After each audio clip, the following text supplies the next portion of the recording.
దేవుని యొక్క నామమునకు మహిమ కలుగును గాక. இந்த இடத்திலே கூடி வந்திருக்கிறதான உங்கள் யாவருக்கும் ஆண்டவராகிய இயேசு கிறிஸ்துவின் நாமத்தில் உங்களுக்கு வாழ்த்துதல்களை தெரிவித்துக் கொள்கிறோம். ఇక్కడ కూడి వచ్చినటువంటి ప్రతి ఒక్కొక్కరికి ప్రభువైన యేసు క్రీస్తు నామములో శుభము తెలియజేయుచున్నాము. நடக்கும் என்பதை அறிவித்தார்களோ இதை விளங்கிக் கொண்டு அந்த இடத்திலே அந்த கூட்டங்களிலே கலந்து கொண்டு கர்த்தருடைய ஆசீர்வாதங்களை பெற்று அனுபவிக்கும்படிக்கு உங்களை மிகவும் அன்புடன் கேட்டுக்கொள்கிறோம். ఇప్పుడు ముందుగా మీకు తెలియజేసినట్లుగా ఎప్పుడెప్పుడు ఏ కూటాలు ఏ స్థలంలో జరిపించబడుతుందని ప్రకటించబడినదో ఆ ప్రకారముగా మీరు కూటాల్లో వెళ్లి పాలు పొంది దైవాశీర్వాదములు పొందవలసినగా మేము ఎదురు చూస్తున్నాం. இந்த கூட்டங்கள் ஞாயிற்றுக்கிழமை மாலை வரைக்கும் நடைபெற இருக்கிறபடியினால் இந்த கூட்டங்களிலே தவறாமல் நீங்களும் உங்களுடைய உறவினரும் உங்களுடைய இனவஜன பந்துக்கள் யாவரையும் அழைத்து கொண்டு வந்து கர்த்தருடைய ஆசீர்வாதங்களை பெற்று அனுபவிக்கும்படிக்கு உங்கள் யாவரை மிகவும் அன்புடன் கேட்டுக்கொள்கிறேன். ఈ కూటము ఆదివారం సాయంత్రం వరకు జరిపించబడును గనుక మీరును మీ స్నేహితులు బంధుమిత్రులు ఇరుగు పొరుగు వారందరూ వచ్చి కూడికల్లో పాలు పొంది ఆశీర్వాదం పొందవలసిందిగా తెలియజేస్తున్నాం. பரிசுத்த ஆவியானவர் நம்மோடு கூட இடைபடும்படிக்கு நம்ம எல்லாரும் நம்முடைய கரங்களை உயர்த்தி ஸ்தோத்திரம் பண்ணுவோம். పరిశుద్ధాత్మ దేవుడు మన ఒక్కొక్కరిని దర్శించలాగున అందరూ చేతులెత్తి దేవునికి స్తోత్రం చెల్లించదము. స్తోత్రం స్తోత్రం స్తోత్రం స్తోత్రం స్తోత్రం స్తోత్రం ஸ்தோத்திரம் ஸ்தோத்திரம் ஸ்தோத்திரம் ஸ்தோத்திரம். மத்தேயு சுவிசேஷம் 16ஆம் அதிகாரம் 13வது வசனத்திலிருந்து 17வது வசனம் வரைக்கும் தயவு செய்து வாசி. మత్తయి సువార్త 16వ అధ్యాయము 13 నుంచి 17 వరకు చదువుకుందాం. మత్తయి సువార్త 16వ అధ్యాయము 13వ వచనం నుండి 17వ వచనాల వరకు. యేసు ఫిలిప్పుదైన కైసరియా ప్రాంతములకు వచ్చి మనిషి కుమారుడెవడని జనులు చెప్పుకొంచున్నారని తన శిష్యులను అడగగా వారు కొందరు బాప్తిసమిచ్చి యోహోననియు కొందరు ఏలియా అనియు కొందరు ఇర్మియా అనియు లేక ప్రవక్తలలో ఒకడని చెప్పుకొనుచున్నారని. అందుకైన మీరైతే నేను ఎవడని చెప్పుకొనుచున్నారని వారిని అడిగెను. అందుకు సీమోను పేతురు నీవు సజీవుడగు దేవుని కుమారుడైన క్రీస్తు అని చెప్పెను. தேவனுடைய நாமத்துக்கு மகிமை உண்டாவதாக. தேவனுடைய நாமத்துக்கு மகிமை கலுகுனகாக. ஆண்டவராகிய இயேசு கிறிஸ்து இந்த பூமியிலே ஜீவிக்கக்கூடியதான நாட்களிலே அவருடைய சீஷர்களை பார்த்து கேட்டதான கேள்விகளை தான் நாம் இந்த பகுதியிலே படிக்கின்றோம். ప్రభు అయినటువంటి యేసు క్రీస్తు ఈ భూమి మీద శరీరధారిగా ఉన్నటువంటి దినముల్లో తనతో ఉన్నటువంటి శిష్యులను చూసి అడిగిన ప్రశ్నల గురించి ఈ వాక్య భాగములో చదువుకొని ఉన్నాము. மனுஷகுமாரனாகிய என்னை ஜனங்கள் யார் என்று சொல்கிறார்கள் என்று தம்முடைய சீஷர்களிடத்திலே கேட்டார். మనుష్య కుమారుడైన నన్ను జనులు ఏమని చెప్పుకొనిచున్నారు, ఎవరని చెప్పుకొనిచున్నారని తన శిష్యులను చూసి ప్రభు అడిగారు. அதற்கு அவருடைய சீஷர்கள் ஒரு சிலர் உம்மை யோவான் சானகன் என்றும் சிலர் எலியா என்றும் சிலர் எரேமியா என்றும் சிலர் தீர்க்கதரிசிகளில் ஒருவர் என்றும் சொல்கிறார்கள் என்றார்கள். అందుకు శిష్యులు కొందరైతే నిన్ను బాప్తిసం ఇచ్చు యోహాననియు కొందరైతే ఇర్మియా అనియు కొందరైతే నువ్వు ఏలియా ప్రవక్త అని ఈ విధంగా చెప్పుకొనిచున్నారని శిష్యులు ప్రభుతో చెప్పారు. அதற்கு ஆண்டவராகிய இயேசு கிறிஸ்து அவருடைய சீஷர்களை பார்த்து நீங்கள் என்னை யார் என்று சொல்கிறீர்கள் என்று கேட்டார். అప్పుడు ప్రభు అయినటువంటి యేసు క్రీస్తు శిష్యులను చూసి మీరైతే నన్ను ఎవరని అనుకొనిచున్నారని వారిని అడిగాను. அதற்கு சீமோன் பேதுரு பிரதியுத்தரமாக நீர் ஜீவனுள்ள தேவனுடைய குமாரனாகிய கிறிஸ்து என்று சொன்னான். అందుకు ప్రత్యుత్తరముగా పేతురు నీవు సజీవుడైన దేవుని యొక్క కుమారుడు, నీవు క్రీస్తు అని చెప్పాను. அப்பொழுது ஆண்டவராகிய இயேசு கிறிஸ்து பேதுருவை பார்த்து யோனாவின் குமாரனாகிய சீமோனே நீ பாக்கியவான், மாம்சமும் இரத்தமும் இதை உனக்கு வெளிப்படுத்தவில்லை, பரலோகத்தில் இருக்கிறதான பிதா இதை உனக்கு வெளிப்படுத்தினார் என்றார். అప్పుడు యేసు సీమోను నీవు ధన్యుడవు, రక్త మాంసములు దీనిని నీకు బయలుపరచలేదు గాని పరలోకమందున్న నా తండ్రి ఈ కార్యమును నీకు బయలుపరిచి ఉన్నారని చెప్పాను. இந்த వచనంகளிலிருந்துதான் 4 நாட்களாக சில சத்தியங்களை நாம் தியானிக்க போகிறோம். ఈ వాక్యముని ఆధారం చేసుకుని 4 దినములు కొన్ని సత్యాల్ని మనం నేర్చుకునబోతున్నాం. ஆண்டவராகிய இயேசு கிறிஸ்து இந்த பூமியிலே ஜீவிக்கக்கூடிய காலகட்டங்களிலே நன்மை செய்கிறவராகும், பிசாசின் பிடியிலே அகப்பட்ட யாவரையும் குணமாக்குகிறவராகவும் அவர் சுற்றி நடந்தார். ప్రభు అయినటువంటి యేసు క్రీస్తు శరీరధారిగా ఈ భూమి మీద జీవించినటువంటి కాలములో పరిశుద్ధాత్మతో నిండినవాడై మేలు చేయిచు అపవిత్రాత్మ చేతను వ్యాధుల చేత పీడింపబడుచున్న వారికి విడుదల ఇచ్చుచు మేలు చేయిచు సంచరించెను. அவரிடத்திலே உபதேசத்தை கேட்கவும் அவரிடத்திலிருந்து நன்மையை பெற்றுக்கொள்ளவும் திரளான ஜனங்கள் அவரை பின்பற்றி வந்தார்கள். యేసయ్య చెప్పే ఉపదేశమును వినుటకును యేసయ్య నుండి అనేక మేలును అనుభవించుటకు విస్తారమైన జనసమూహము ప్రభు యొద్దకు వచ్చిరి.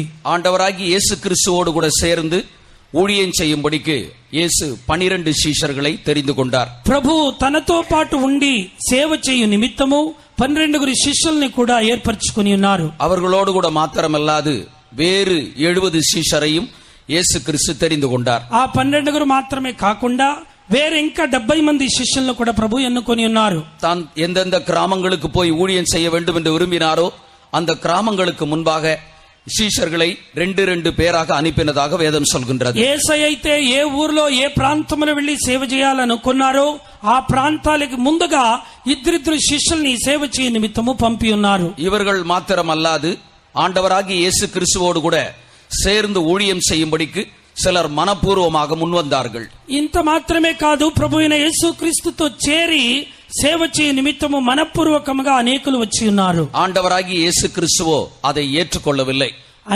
కానీ ప్రభు అయిన యేసు వారిని అంగీకరించలేదు. ஒரு சந்தர்ப்பத்திலே ஒரு வேதபாரகன் ஆண்டவராகிய இயேசு கிறிஸ்துவினிடத்திலே வந்து நீர் எங்கே போனாலும் நான் உம்மை பின்பற்றுவேன் என்று சொன்னான். ఒక సందర్భంలో ఒక ధర్మోపదేశకుడు వచ్చి యేసయ్య అన్నాడు, ప్రభువా మీరు ఎక్కడికి వెళ్ళినను నేను మిమ్మల్ని వెంబడిస్తాను అన్నాడు. அவன் சொல்வது ஏதோ ஒரு தியாக மனப்பான்மையோடு பிரதிஷ்டை மனப்பான்மையோடு ஆண்டவராகிய இயேசு கிறிஸ்துவை பின்பற்றுகிறேன் என்று சொல்வது போல காணப்படுகிறது. ఆయన చెప్పేది ఎలాగుందంటే త్యాగముతోను ప్రతిష్టతోను ప్రభును వెంబడించే విధములో ఆయన చెప్పి ఉన్నాడు. ஆனால் ఆండవరాగియ இயேசு கிறிஸ்துவோ அந்த மனிதனுடைய உள்ளான நோக்கத்தை அவர் அறிந்தவராயிருந்தார். కానీ ప్రభు అయినటువంటి యేసుక్రీస్తు ఆ వ్యక్తి యొక్క ఆంతర్యములో ఉన్న ఆలోచనను ఎరిగిన వారై ఉన్నారు. இந்த வேதபாரகனை பொறுத்த மட்டிலே ஆண்டவராகிய இயேசு கிறிஸ்து இந்த உலகத்திலே ஒரு ராஜ்யத்தை ஸ்தாபிப்பார் அல்லது ஒரு ராஜாவாக இருப்பார் என்றுதான் அவன் தன்னுடைய மனதிலே நினைத்துக் கொண்டிருந்தான். ఆ ధర్మోపదేశకుడు తన మనసులో అయితే ఈ ప్రభు అయినటువంటి యేసు క్రీస్తు ఈ లోకములో ఒక రాజ్యాన్ని స్థాపించబోతున్నారు, తాను పరిపాలించే ఒక వ్యక్తిగా మారబోతున్నారని ఆయన తన మనసులో అనుకొని ఉన్నాడు. ஏனென்றால் ஏராளமான ஜனங்கள் அவரை பின்பற்றி வந்தார்கள். ఎందుకనగా విస్తారమైన జన సమూహము యేసయ్యను వెంబడిస్తూ ఉండేవారు. அதிகமான அற்புதங்களையும் கூட அவர் செய்து வந்தார். అనేక అద్భుతములు కూడా ఆయన చేయుచును. ஒரு காலகட்டத்திலே ஆண்டவராகிய இயேசு கிறிஸ்துவை రాజావాక్కుம்பడికి வந்ததாக நாம் வேதத்திலே நாம் படிக்கின்றோம். ఒక సందర్భంలో అయితే ప్రభు అయినటువంటి యేసుక్రీస్తుని రాజుగా చేయాలని జనులు ప్రయత్నం చేసినట్లు చెప్పబడి ఉన్నది. இவை எல்லாவற்றையும் அறிந்தவனாயிருந்தான் இந்த வேதபாரகன்.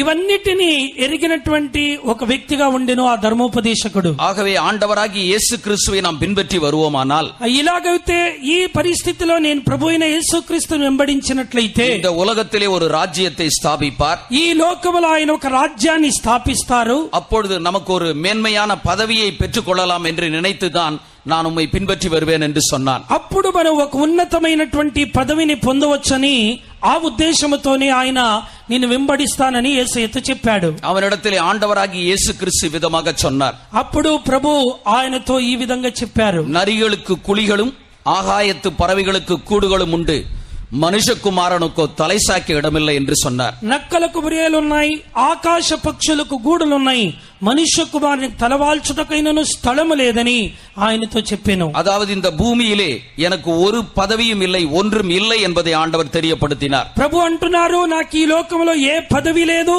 ఈ లోకములో నాకు ఏమీ లేదని చెబుతున్నారు. இவைகளை சொன்ன உடனே அந்த வேதபாரகன் ஆண்டவராகிய இயேசு கிறிஸ்துவை விட்டு ஒன்றும் சொல்லாமல் ஓடி போய்விட்டான். ఇది చెప్పగానే ఆ ధర్మోపదేశకుడు ప్రభు అయినటువంటి యేసయ్యను విడిచిపెట్టి ఏమి చెప్పకుండా వెళ్లిపోయాడు. அவரால் தெரிந்து கொள்ளப்பட்டதான சீஷர்களை கொண்டு பரலோக ராஜ்யத்தின் சுவிசேஷத்தை அறிவிக்கவும் வியாதியஸ்தர்களை குணமாக்கவும் கூட அவர் செய்து கொண்டிருந்தார். ఆయన ద్వారా ఎన్నుకొనబడినటువంటి శిష్యుల ద్వారా పరలోక రాజ్య సువార్తను ప్రకటించుటకును వ్యాధిగ్రస్తులను స్వస్థపరచుటకు ప్రభు చేయుచు వచ్చెను. அவரை பின்பற்றி வந்ததான சீஷர்களோ மீன் பிடிக்கிறவர்களாகவும் தோல் பதனிடுகிறவர்களாகவும் காணப்பட்டார்கள். ఆయన వెంబడించినటువంటి శిష్యులైతే చేపల పట్టు జాలర్లుగాను తోలుకు సంబంధించినటువంటి వృత్తి చేయవారుగా ఉండిరి. సముదాయத்திலே மிகவும் பின்தங்கினதான நிலவரத்திலே அவர்கள் காணப்பட்டார்கள். సమాజంలో చాలా తక్కువ స్థాయిలో ఉండే ఒక వ్యక్తులుగా వారు కనబడి ఉన్నారు. அவர்கள் செய்யக்கூடியதான ஊழியமோ மிகவும் ஒரு மகத்துவமான ஒரு ஊழியமாய் இருந்தது. అయినప్పుడు కూడా వారు చేయుచున్నటువంటి సేవ చాలా విశేషకరమైనది, చాలా మహిమతో కూడినది. அவரோடு கூட சேர்ந்து ஊழியம் செய்கிறவர்கள் சாதாரணமான மக்களாயிருந்தார்கள். యేసుతో కలిసి సేవ చేయుచున్న వారు సాధారణమైనటువంటి జనులై ఉండి ஆனால் அவர்கள் செய்யக்கூடியதான ஊழியமோ ஒரு மகத்துவமான ஒரு ஊழியமா இருந்தது. కానీ వారు చేయబో సేవ చాలా మహిమతో చాలా గొప్ప సేవగా ఉండిను. ராஜாக்களிடத்திலும் மந்திரிமார்களிடத்திலும் பிரபுக்களிடத்திலும் ஞானிகளிடத்திலும் பேச வேண்டும். அவர்கள் கேட்கிறதான கேள்விகள் எல்லாவற்றுக்கும் அவர்கள் பதில் சொல்ல வேண்டும். రాజుల యొద్దను అధిపతుల యొద్దను జ్ఞానుల యొద్దను గొప్ప గొప్ప పండితుల యొద్ద మాట్లాడవలెను.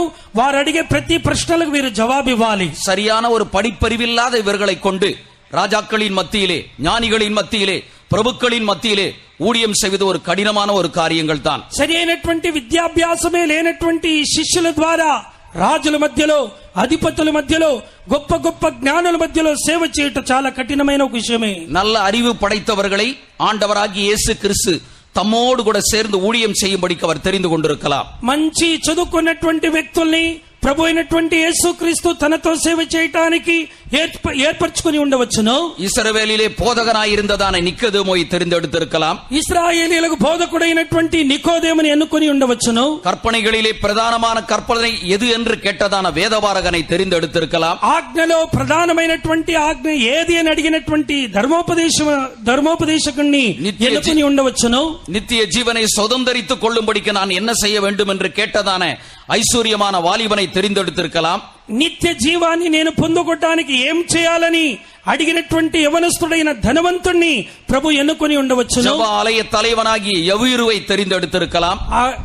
దేవాలయపు అధిపతి అయినటువంటి యాయిర్ని ప్రభు ఎన్నుకొని ఉండవచ్చును. இப்படிப்பட்டதான மேன்மையானவர்களை ஆண்டவராகிய இயேசு கிறிஸ்து தம்மோடு கூட சேர்ந்து ஊழியம் செய்யும்படிக்கு தெரிந்தெடுத்திருக்கலாம். ఇటువంటి శ్రేష్ఠులైన వారు, ఘనమైన వారిని తనతో సేవ చేయటానికి ప్రభు ఎన్నుకొని ఉండవచ్చును. ஆனால் ஆண்டவராகிய இயேசு கிறிஸ்து அவர்களை தெரிந்து கொள்ளவில்லை. కానీ ప్రభు అయిన యేసు అలాంటి వారిని ఎన్నుకోలేదు. ஏன் இயேசு கிறிஸ்து அவர்களை தெரிந்து கொள்ளவில்லை? ఎందుకు ప్రభు వారిని ఎన్నుకోలేదు? இயேசு கிறிஸ்து ஸ்தாபிக்க போவது இந்த உலகத்தினுடைய ராஜ்யம் அல்ல. యేసయ్య స్థాపించేది లోక సంబంధమైనటువంటి రాజ్యము కాదు. அது இந்த உலகத்தினுடைய ராஜ்யமாய் இருந்திருக்குமானால், అది ఒకవేళ ఈ లోక సంబంధమైన రాజ్యమై ఉన్నట్లయితే அதற்கு நல்ல கல்வி, அறிவு, ஸ்தானம், மானம், புகழ்ச்சி, அந்தஸ்து இப்படிப்பட்டவர்கள் அவசியமாய் இருந்திருப்பார்கள். అటువంటి రాజ్యాన్ని స్థాపించడానికి మంచి జ్ఞానులు, చదివిన వాళ్ళు, గొప్పవారు, ఘనమైన వారిని ఎన్నుకొని ఉండేవారు. ஆனால் ஆண்டவராகிய இயேசு கிறிஸ்து ஸ்தாபிக்க போவதோ இந்த உலகத்தினுடைய ராஜ்யமாய் இருக்கிறது.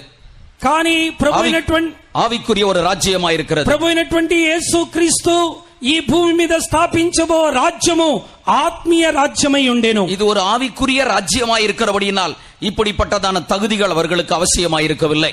ఆత్మీయ రాజ్యాన్ని ప్రభు స్థాపించబోతున్నారు గనక ఇలాంటి యోగ్యతలు వారికి అవసరం లేదు. ஆவிக்குரிய ராஜ்யத்தை இந்த பூமியிலே ஸ்தாபிக்கும்படிக்கு ஆண்டவராகிய இயேசு கிறிஸ்து அவர்களிடத்திலே ஒரே ஒரு தகுதியை தான் எதிர்பார்த்திருந்தார். ఆత్మీయ రాజ్యాన్ని భూమి మీద స్థాపించిన నిమిత్తము ప్రభు అయినటువంటి యేసుక్రీస్తు శిష్యులెద్దు నుండి ఒకే ఒక యోగ్యతను ఎదురు చూశారు. அவர்கள் தாழ்மையுள்ளவர்களாய் இருக்க வேண்டும் என்பதை தான் அவர்களிடத்தில் எதிர்பார்த்தார். వారు దీనులుగాను తగ్గింపు గలవారుగా ఉండాలని ప్రభు ఎదురు చూచి ఉన్నారు. முதலாம் கொரிந்தியரின் புஸ்தகம் 1ஆம் அதிகாரம் 26வது వచనத்திலிருந்து 29வது వచనం వరకు நாம் వాసిக்கும் போது, మొదటి కొరింథీయులకు రాసినటువంటి పత్రిక 1వ అధ్యాయము 26 నుంచి 29 వరకు మనం చదివినప్పుడు அங்கே ஆண்டவர் தெரிந்தெடுக்க கூடியதான ஒரு தெரிந்தெடுப்பை பற்றி நாம் படிக்கின்றோம். ఇక్కడ ప్రభు ఏర్పరచుకున్నటువంటి ఏర్పాటును గురించి చెప్పబడి ఉన్నది. சகோதரரே, நீங்கள் அழைக்கப்பட்டதான அழைப்பை பாருங்கள். సహోదరులారా, మీరు పిలువబడినటువంటి పిలుపును మీరు గమనించండి. மாம்சத்தின்படி ஞானிகள் அநேகர் இல்லை. మీరు లోకరీతిగా మీలో జ్ఞానులు అనేకులు లేరు. வல்லவர்கள் அநேகர் இல்லை. సామర్థ్య గలవారు, శక్తి గలవారు లేరు. பிரபுக்கள் அநேகர் இல்லை. మీలో ప్రధానులు అనేకులు లేరు. ஞானிகளை வெட்கப்படுத்தும்படிக்கு தேவன் உலகத்தில் பைத்தியங்களை தெரிந்து கொண்டார். జ్ఞానులను సిగ్గుపరచు నిమిత్తము దేవుడు వెర్రివారిని ఏర్పరచుకొని ఉన్నారు. பலமுள்ளவைகளை வெட்கப்படுத்தும்படிக்கு தேவன் பலவீனமானவைகளை தெரிந்து கொண்டார். లోకములో ఉన్నటువంటి బలవంతుల్ని సిగ్గుపరచు నిమిత్తము దేవుడు బలహీనల్ని ఎన్నుకొని ఉన్నారు. உள்ளவைகளை அவமாக்கும்படிக்கு உலகத்திலே இழிவானவைகளையும் అర్పమాయన్నపట్టవిగளையும் ఇల్లాదవిగளையும் தெரிந்து கொண்டார். లోకములో గనులైన వారిని, ఎన్నదగిన వారిని సిగ్గుపరచు నిమిత్తము లోకములో ఉన్నటువంటి ఘనహీనల్ని, ఎన్నిక లేని వారిని ప్రభు ఏర్పరచుకొని ఉన్నారు. தேவன் தெரிந்து கொள்கிறதான 5 விதமான கூட்டத்தாரை பற்றி நாம் இங்கே படிக்கின்றோம். ప్రభు ఏర్పరచుకొని ఉన్నటువంటి 5 గుంపు జనాల గురించి ఇక్కడ చెప్పబడి ఉన్నది. தேவன் பைத்தியமானவைகளை தெரிந்து கொள்கிறார். దేవుడు వెర్రివారిని ఎన్నుకొని ఉన్నారు. பலவீனமானவைகளை தெரிந்து கொள்கிறார். బలహీనల్ని ఎన్నుకొని ఉన్నారు. இழிவானவைகளை தெரிந்து கொள்கிறார். హీనుల్ని ఎన్నుకొని ఉన్నారు. அற்பமாய் எண்ணப்பட்டவைகளை தெரிந்து கொள்கிறார். త్రోసివేయబడిన వారిని ఎన్నుకొని ఉన్నారు. இல்லாதவைகளை ஆண்டவர் தெரிந்து கொள்கிறார்.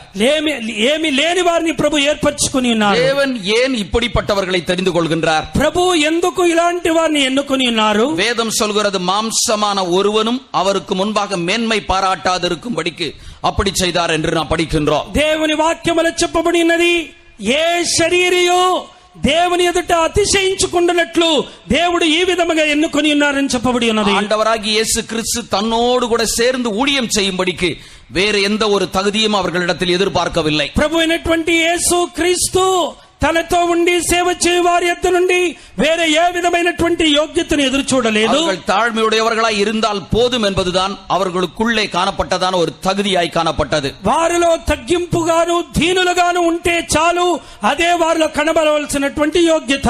ஆகவே படிப்பறியாதவர்களையும் ஒன்றுக்கும் உதவாதவைகளையும் ஆண்டவராகிய இயேசு கிறிஸ்து தம்முடைய சீஷர்களாக தெரிந்து கொண்டார். అందువల్లను విద్యాహీనులను పనికిరానటువంటి వారిని ప్రభు తన శిష్యులుగా ఏర్పరచుకొని ఉన్నారు. அந்த சீஷர்களிடத்திலே 2 காரியத்தை குறிப்பிடுகின்றார்.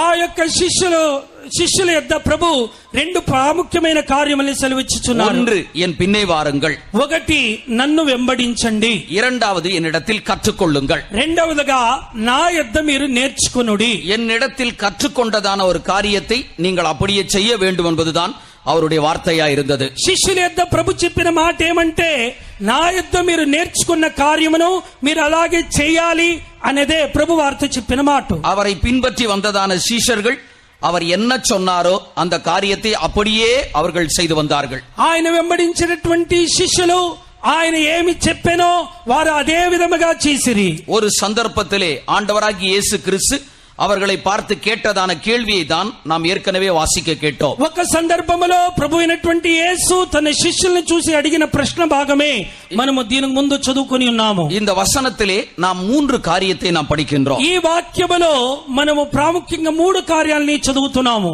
1, ஆண்டவராகிய இயேசு கிறிஸ்து மனுஷகுமாரனாகிய என்னை என்று குறிப்பிடுகின்றார். ఇక్కడ ప్రభు అయినటువంటి యేసు క్రీస్తు మనుష్య కుమారుడైనటువంటి నన్ను అని ప్రభు చెబుతున్నారు. தன்னை பற்றி சொல்கிறதான வேளையிலே மனுஷகுமாரன் என்று அவர் சொல்கின்றார். యేసు తన్ను గురించి చెప్పే సందర్భంలో మనుష్య కుమారుడు అని చెబుతున్నారు. 2, குறித்து ஜனங்கள் யார் என்று சொல்கிறார்கள் என்று கேட்டார். 2వదిగా నన్ను గురించి జనులు ఏమనుకుంటున్నారు అని ప్రశ్న అడిగారు. 3, என்னை குறித்து சீஷர்கள் என்ன பேசிக் கொள்கிறார்கள், என்ன சொல்கிறார்கள் என்று கேட்டார். 3వదిగా నన్ను గురించి శిష్యులు లేనట్లయితే మీరు నన్ను గురించి ఏమనుకుంటున్నారని అడిగారు. பொதுவான ஜனங்கள் ஆண்டவராகிய இயேசு கிறிஸ்துவை குறித்து ஏதோ ஒரு பொதுவான அறிவை அவர்கள் வெளிப்படுத்தினார்கள். ప్రభు అయినటువంటి యేసు క్రీస్తును గురించి సాధారణమైనటువంటి జనులు ఏదో వారికి తెలిసిన విధములో ఒక ప్రభును గురించి గుర్తెరిగి ఉన్నారు. ஆனால் சீமோன் பேதுரு சொல்கிறதான வேளையிலே, కానీ సీమోను పేతురు చెప్పే సందర్భములో நீர் ஜீவனுள்ள தேவனுடைய குமாரனாகிய கிறிஸ்து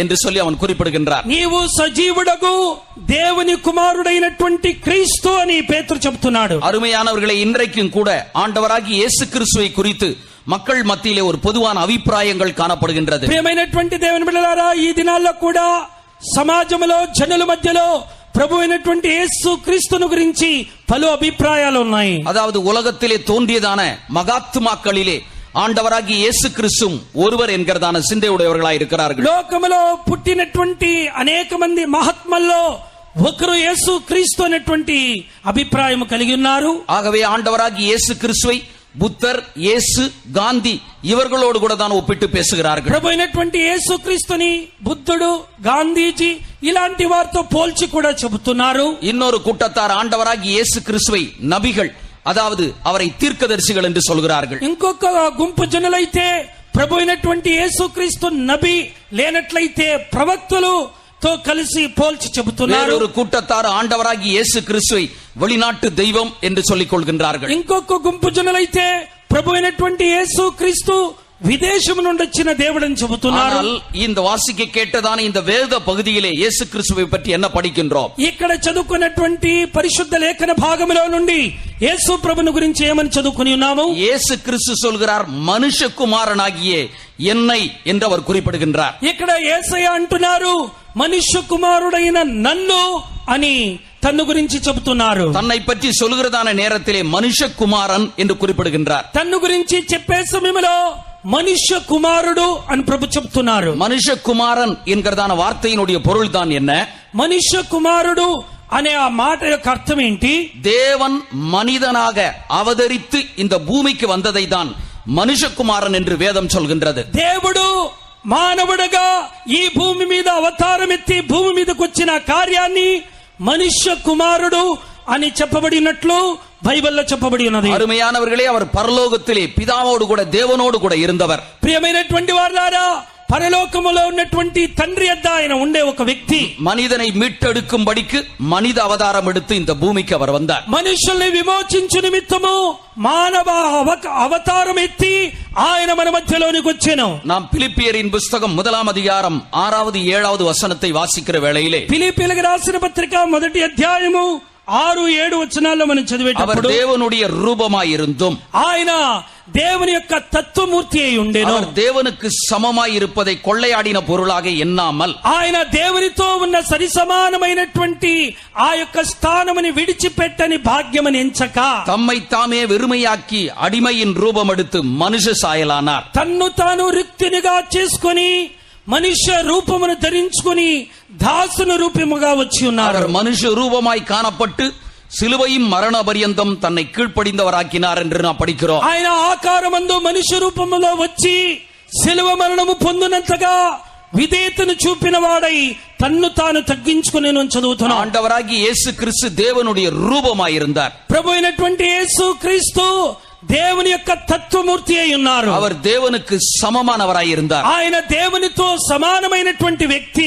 ஆனால் அதை ஒரு கொள்ளையாடின பொருளாக எண்ணாமல், అది విడిచిపెట్టని భాగ్యమని ఎంచక, அதை ஒரு మేన్மையாக எண்ணாமல், దాని ఒక శ్రేష్టమైన స్థానముగా ఎంచక அடிமையின் ரூபம் எடுத்து மனுஷ சாயலாய் வந்தார் என்று நாம் படிக்கிறோம். ఆయన దాసుని రూపము ధరించుకుని మనుష్య సారూప్యములో వచ్చినని చదువుతున్నాం. மனிதனை மீட்டெடுக்கும்படிக்கு மனிதனைப் போலவே இந்த பூமியிலே அவர் வந்தார். మనుషుల్ని విమోచించు నిమిత్తము మానవతారముని ఆయన ఎత్తి ఉన్నారు. எதிலிருந்து மனுஷனை மீட்டெடுக்கும்படிக்கு வந்தார்? దేనిలో నుండి మనుషుల్ని విడుదల చేయ నిమిత్తం వచ్చి ఉన్నారు. மனிதனை பாவத்திலிருந்தும் சாபத்திலிருந்தும் அவனை அடிமைப்படுத்துகிறதான எல்லா தீமைய வல்லமையிலிருந்தும் மீட்டெடுக்கும்படிக்கு ஆண்டவராகிய இயேசு கிறிஸ்து மனிதனாய் போலவே இந்த பூமிக்கு வந்தார். మనుషుల్ని పాపము నుండి శాపము నుండి మనుషుల్ని పరిపాలిస్తున్నటువంటి సమస్త విధమైన దుష్ట కార్యములో నుండి విమోచించు నిమిత్తము ప్రభు అయినటువంటి యేసు క్రీస్తు మానవ రూపములో భూమి మీదకి వచ్చి ఉన్నారు. என்னுடைய வார்த்தைகளை கேட்டுக்கொண்டிருக்கிறதான நேரத்திலே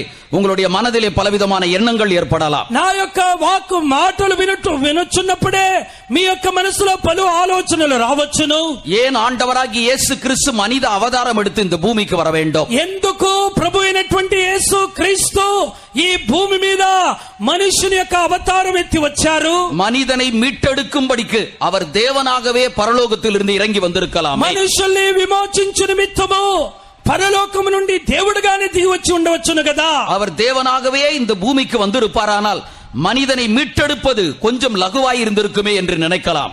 దేవుడుగానే ఆయన పరలోకము నుండి దిగి వచ్చినట్లయితే మనుషుల్ని విమోచించడం ఇంకా తేలికగా ఉండేదేమో అని అనిపించొచ్చు. அருமையானவர்களே, அவர் தேவனாகவே ஆண்டவராகவே இந்த பூமிக்கு வந்திருப்பாரானால் மனிதனை மீட்டெடுக்க முடியாது. ప్రియమైన వారలారా, ప్రభు దేవుడుగా ఈ భూమి మీదకి దిగి వచ్చినట్లయితే మనుషుల్ని విమోచించడానికి వీలు పడేది కాదు. அவர் தேவனாகவே இந்த பூமிக்கு வருவதற்கு அவர் தயாரா இருந்தாலும், ఆయన దేవుడుగా ఈ భూమి మీదకి రావటానికి సిద్ధముగా ఉన్నప్పుడు కూడా வியாதியிலும் பலவீனத்திலும் பலவிதமான சாபத்திலும் கட்டப்பட்டிருக்கிறதான மனிதனை மீட்டெடுப்பது கடினமான ஒரு காரியமா இருந்திருக்கும். వ్యాధి నుండి శాపము నుండి పలు విధమైన సమస్యలతో కట్టబడినటువంటి మానవుని విమోచించడం ఒక కఠినమైన కార్యమై ఉండవచ్చును. அவர் மனித அவதாரம் எடுத்து இந்த பூமிக்கு வந்தால் மாத்திரமே மனிதனை எல்லா விதமான தீய வல்லமையிலிருந்து மனிதனை மீட்டெடுக்க முடியும். మనిషి యొక్క అవతారములో భూమి మీదకి యేసు ప్రభు దిగి వచ్చినప్పుడు మాత్రమే మనిషికి ఉన్నటువంటి సమస్త దుష్ట అంధకార శక్తిలో నుండి విమోచించుటకు వీలు పడును. இதற்கு வேதத்தில் இருந்து அநேக ஆதாரமான காரியங்களை நான் உங்களுக்கு சொல்லி தரும்படிக்கு விரும்புகிறேன். దీనికి పరిశుద్ధ లేఖనములో నుండి అనేక ఆధార వాక్యములను నేను మీకు నేర్పించగోరుతున్నాను. ஆதியாகம புத்தகத்திலே ஆதாமனுடைய விழுகையை பற்றி நாம் படிக்கின்றோம். ఆది కాండములో ఆదాము యొక్క పతనాన్ని గురించి చదువుతున్నాం. ஆண்டவர் முதல் மனிதனாகிய ஆதாமை உண்டாக்கினார். దేవుడు మొదటి మానవుడైనటువంటి ఆదామును సృష్టించెను. பகலின் குளிர்ச்சியான வேளையிலே ஆதாமோடும் ஏவாளோடும் பேசி சம்பாஷித்தார். చల్లని పూట ఆదాము అవ్వతో సంచరిస్తూ ప్రభు వారితో సంభాషించెను. அந்த தோட்டத்திற்குள் அவர்களை கொண்டு வந்து விட்டபோது ஆண்டவர் அவர்களுக்கு ஒரு கட்டளையை கொடுத்தார். ఏదైనా తోటలో వారిని తీసుకుని వచ్చి పెట్టిన తర్వాత ప్రభు వారికి ఆజ్ఞ ఇచ్చి ఉన్నారు. தோட்டத்தில் இருக்கக்கூடியதான எல்லா சகல விருட்சத்தினுடைய கனியை நீங்கள் புசிக்கலாம். ఈ తోటలో ఉన్నటువంటి సకల విధమైన వృక్ష ఫలాల్ని మీరు భుజించొచ్చు. நன்மை தீமை அறியத்தக்கதான கனிகளை புசிக்க கூடாது என்று சொன்னார். మంచి చెడ్డది తెలివినిచ్చే వృక్ష ఫలము యొక్క ఫలమును మీరు భుజింపకూడదు. ஆனால் அவர்களோ அந்த கனியை அவர்கள் புசித்தார்கள். కానీ వారు దానిని భుజించి ఉన్నారు. அவர்கள் புசித்ததான் அந்த நேரத்திலே தான் ஆண்டவர் வானத்திலிருந்து இறங்கி வருகிறார். వారు భుజించిన ఆ సమయంలోనే ప్రభు ఆకాశము నుండి దిగి వచ్చి ఉన్నారు. ஆதாமே ஆதாமே என்று அவர்களை அழைக்கின்றார். ఆదామా ఆదామా అని పిలిచి ఉన్నారు. ஆனால் அவர்களோ ஓடி போய் ஒளிந்து கொண்டார்கள். వారైతే పరిగెత్తుకుని వెళ్లి దాక్కుని ఉన్నారు. இதற்கு முன்பாக ஆண்டவருடைய வருகைக்காக இவர்கள் காத்திருந்தார்கள். దీనికి మునుపు ప్రభు ఎప్పుడొస్తారా అని ఎదురు చూచేవారు. இப்பொழுது ஆண்டவர் ஆதாமே ஆதாமே என்று அழைக்கிறதான நேரத்திலே ఇప్పుడు ఆదామా ఆదామా అని ప్రభు పిలిచే ఈ సమయంలో அவருடைய சத்தத்தை கேட்டு அவர்கள் ஒளிந்து கொண்டார்கள். ప్రభు యొక్క శబ్దాన్ని విని వీరు వెళ్లి దాక్కుని ఉన్నారు. அவர்கள் ஆண்டவராகிய தேவனிடத்தில் என்ன சொல்கின்றார்கள்? అప్పుడు వారు దేవునితో ఏమని చెబుతున్నారు? தாங்கள் ஒரு நிர்வாணிகளாய் இருப்பதனால் ஒளிந்து கொண்டோம் என்று சொல்கின்றார்கள். మేము దిగంబరులుగా ఉన్నాము గనక మేము దాక్కుని ఉన్నామని ప్రభుతో చెప్పారు. தேவன் அவர்களை பார்த்து விதமாக கேட்கின்றார். దేవుడు వారితో ఈ విధంగా అడుగుతున్నారు. புசிக்க கூடாது என்று சொன்னதான கனியை நீங்கள் புசித்ததுண்டோ என்று சொன்னார். నేను తినవద్దని చెప్పిన వృక్ష ఫలాన్ని మీరు తిన్నారా అని ప్రభు అడిగారు. அவர்கள் ஆம் என்று சொன்னார்கள். అవును అని చెప్పారు. அருமையானவர்கள், எப்பொழுது அவர்களுக்குள்ளே மீறுதல் ஏற்பட்டதோ, ఎప్పుడు వారు ఆజ్ఞను అతిక్రమించి ఉన్నారో, தேவனுடைய வார்த்தைக்கு எப்பொழுது அவர்கள் கீழ்ப்படியாமை காண்பித்தார்களோ, దేవుని యొక్క వాక్యానికి ఎప్పుడు వారు అవిధేయతను చూపించి ఉన్నారో, அப்பொழுது அவர்கள் தேவனுக்கு பயந்து அவர்கள் ஒளிந்து கொண்டார்கள். అప్పుడు వారు దేవునికి భయపడి దాక్కుని ఉన్నారు. காரணம் என்னவென்று சொன்னால் அவர் தங்களை தண்டிப்பார் என்கிறதான ஒரு எண்ணம் உடையவர்களாய் இருந்தார்கள். కారణం ఏమంటే దేవుడు ఒకవేళ మనల్ని శిక్షించును అన్నటువంటి భయముతో దాక్కుని ఉన్నారు. யாத்திராகம புஸ்தகம் 19ஆம் அதிகாரத்திலே மற்றொரு சம்பவத்தை நாம் படிக்கின்றோம். నిర్గమాకాండ 19వ అధ్యాయంలో ఇంకొక సంభవాన్ని చదువుతున్నాం. காலத்திலே இஸ்ரவேல் என்கிறதான ஒரு ஜனத்தார் காணப்பட்டார்கள். ఆ దినములో ఇశ్రాయేలీయులైనటువంటి ఒక గుంపు జనాంగము కనబడి ఉన్నారు. தேவனுடைய ஜனங்கள் என்று அவர்கள் அழைக்கப்பட்டார்கள். వారు దేవుని ప్రజలను పిలువబడిరి. அவர்களை மோசே என்கிறதான ஒரு தலைவனை கொண்டு ஆண்டவர் நடத்தி வந்தார். మోషే అనేటువంటి నాయకుని ద్వారా దేవుడు వారిని నడిపించి ఉన్నారు. ஒரு சந்தர்ப்பத்திலே ஆண்டவர் மோசேயின் இடத்திலே விதமாக சொன்னார். ఒక సందర్భములో మోషేతో ప్రభు ఈ విధంగా చెప్పినారు, நான் உன்னோடு கூட நான் பேசும்படிக்கு போகிறேன். నేను నీతో మాట్లాడబోచున్నాను. நான் உன்னோடு கூட பேசுவதை இஸ்ரவேல் ஜனங்கள் அவர்கள் அறிந்து கொள்ள வேண்டும். నేను నీతో చెప్పే సంగతులు ఇశ్రాయేలీయులు తెలుసుకోవాలి. அவர்கள் உன்னோடு கூட பேசுவதை நான் பேசுவதை அறிந்து கொள்வார்களானால் உன்னை விசுவாசிப்பார்கள். నేను చెప్పిన విషయాల్ని నువ్వు వారితో చెప్పినప్పుడు వారు అర్థం చేసుకున్నట్లయితే వారు నిన్ను నమ్ముతారు. தான் மோசேயோடு கூட பேசுவதை ஆண்டவர் வெளிப்படுத்துகின்றார். తాను మోషేతో మాట్లాడుతున్నటువంటి కార్యాల్ని దేవుడు బయలుపరిచి ఉన్నారు. தேவன் இஸ்ரவேல் ஜனங்களோடு கூட இடைப்படுகிறதான ஒரு சந்தர்ப்பம். దేవుడు ఇశ్రాయేల్ ప్రజలతో దర్శించే ఒక సందర్భము. தேவன் மோசேயுடனே பேசும்படிக்கு போகிறார். దేవుడు మోషే ద్వారా మాట్లాడబోచున్నారు. மோசேயினிடத்தில் பேசுவதை இஸ்ரவேல் ஜனங்கள் பார்க்க வேண்டும். మోషేతో దేవుడు మాట్లాడేది ఇశ్రాయేలీయులు చూడాలి. இவர்கள் இதை கண்டு மோசேயினுடைய வார்த்தைக்கு அவர்கள் கீழ்ப்படிய வேண்டும். దీనిని వీరు చూచి మోషే యొక్క వాక్కుకు వారు లోబడాలి. அதற்காக தேவன் அவர்களிடத்தில் ஒரு காரியத்தை குறிப்பிடுகின்றார். దాని కొరకు దేవుడు వారితో ఒక అంశాన్ని చెప్పి ఉన్నారు. என்னுடைய வார்த்தைகளை இஸ்ரவேல் ஜனங்கள் கேட்பதற்கு, నా యొక్క మాటల్ని ఇశ్రాయేలీయులు వినుటకు அந்த ஜனங்களை நீ பரிசுத்தப்படுத்தும்படிக்கு சொல்கின்றார். ఆ జనులను పరిశుద్ధపరచమని దేవుడు చెబుతున్నారు. அவர்கள் 3 நாட்கள் தங்களை பரிசுத்தப்படுத்திக் கொள்ள வேண்டியதா இருந்தது. వారు 3 దినములు తమను పరిశుద్ధపరచుకోవాల్సి వచ్చెను. ஆண்டவர் சீனாய் மலையிலே எழுந்தருளும்படிக்கு போகின்றார். దేవుడు సీనాయి పర్వతం మీదకి దిగిరానై ఉన్నారు. தேவனுடைய ஜனங்கள் என்று அழைக்கப்பட்டதான இஸ்ரவேல் ஜனங்கள் அந்த சீனாய் மலையை தொழக்கூடாது. దేవుని ప్రజలైనటువంటి ఇశ్రాయేలీయులు ఎవరు కూడా సీనాయి పర్వతాన్ని ముట్టుకోకూడదు. ஏனென்றால் தேவன் அந்த சீனாய் மலையின் மீது இறங்கும்படிக்கு போகிறார். ఎందుకనగా దేవుడే సీనాయి పర్వతం మీదకి దిగిరాని ఉన్నారు. அவருடைய பாதங்கள் அந்த மலையின் மேல் படுகிறபடியினால் ఆ దేవుని యొక్క పాదములు ఆ పర్వతం మీదకి దిగి వచ్చును కనుక ஒருவனும் அந்த மலையை தொடக்கூடாது என்று ஆண்டவர் எச்சரிக்கும்படிக்கு சொன்னார். ఎవరు కూడా పర్వతాన్ని ముట్టుకోకూడదని దేవుడు మోషే ద్వారా ఇశ్రాయేలును హెచ్చరించి ఉన్నారు. அவ்விதமாகவே இஸ்ரவேல் ஜனங்கள் தங்களை பரிசுத்தப்படுத்திக் கொண்டார்கள். ఆ విధముగానే ఇశ్రాయేలీయులు తమను పరిశుద్ధపరచుకొని ఉన్నారు. சீனாய் மலை அடிவாரத்தில் அவர்கள் கூடி வந்தார்கள். సీనాయి పర్వతము క్రింద వారు సమకూడి వచ్చి தேவன் சீனாய் மலையிலே இறங்குகிறதான நேரத்திலே దేవుడు సీనాయి పర్వతం మీదకి దిగి వచ్చే அந்த సమయంలో சீனாய் மலையானது அக்கினி காடாய் புகை காடாய் நிரம்பி காணப்பட்டது. అప్పుడు సీనాయి పర్వతం మీద అగ్నితోను పొగతోను అది నిండుకొని ఉన్నది. அந்த சந்தர்ப்பத்தில் இடிமுழக்கங்களும் மின்னல்களும் உண்டானது. ఆ సమయంలో మెరుపులు ఉరుములు కూడా కలిగెను. எக்கால சத்தமும் புகையும் எழும்பியதாக நாம் படிக்கின்றோம். ఆ స్థలములో ఆ సందర్భములో బూరధ్వనులు కార్ మేఘము కనబడినట్లు చదువుతున్నాం. தேவன் அந்த சீனாய் மலையின் மீது இறங்குகிறதான நேரத்திலே దేవుడు ఆ సీనాయి పర్వతం మీదకి దిగి వచ్చే ఆ సమయంలో இடிமுழக்கங்களும் மின்னல்களும் உண்டானது. అక్కడ ఉరుములు మెరుపులు కలిగెను. எக்கால சத்தமும் புகையும் கூட எழும்பினது. అక్కడ బూరధ్వని కార్ మేఘము కనబడెను. இதை கண்டதான இஸ்ரவேல் ஜனங்கள் தங்களுக்குள்ளே அவர்கள் பயந்தார்கள். ఈ దీనిని చూచినటువంటి ఇశ్రాయేలీయులు తమలో తాము భయపడిరి. இஸ்ரவேல் ஜனங்கள் மோசேயின் இடத்தில் என்ன சொன்னார்கள்? ఇశ్రాయేలీయులు మోషేతో ఏమని చెప్పారు? நீர் எங்களோடு கூட பேசும், నీవు మాతో మాట్లాడు, நாங்கள் கேட்போம். మేము వింటాము. தேவன் எங்களோடு கூட பேசாதிருப்பாராக. దేవుడు మనతో మాట్లాడకుండా ఉందురుగాక. தேவன் எங்களோடு கூட பேசுவாரானால் நாங்கள் செத்து போவோம் என்று சொன்னார்கள். ఒకవేళ దేవుడు మనతో మాట్లాడినట్లయితే మేము చచ్చెదమేమో. அருமையானவர்களே, இஸ்ரவேல் ஜனங்களுக்கு கடவுளை குறித்ததான ஒரு அறிவு என்ன?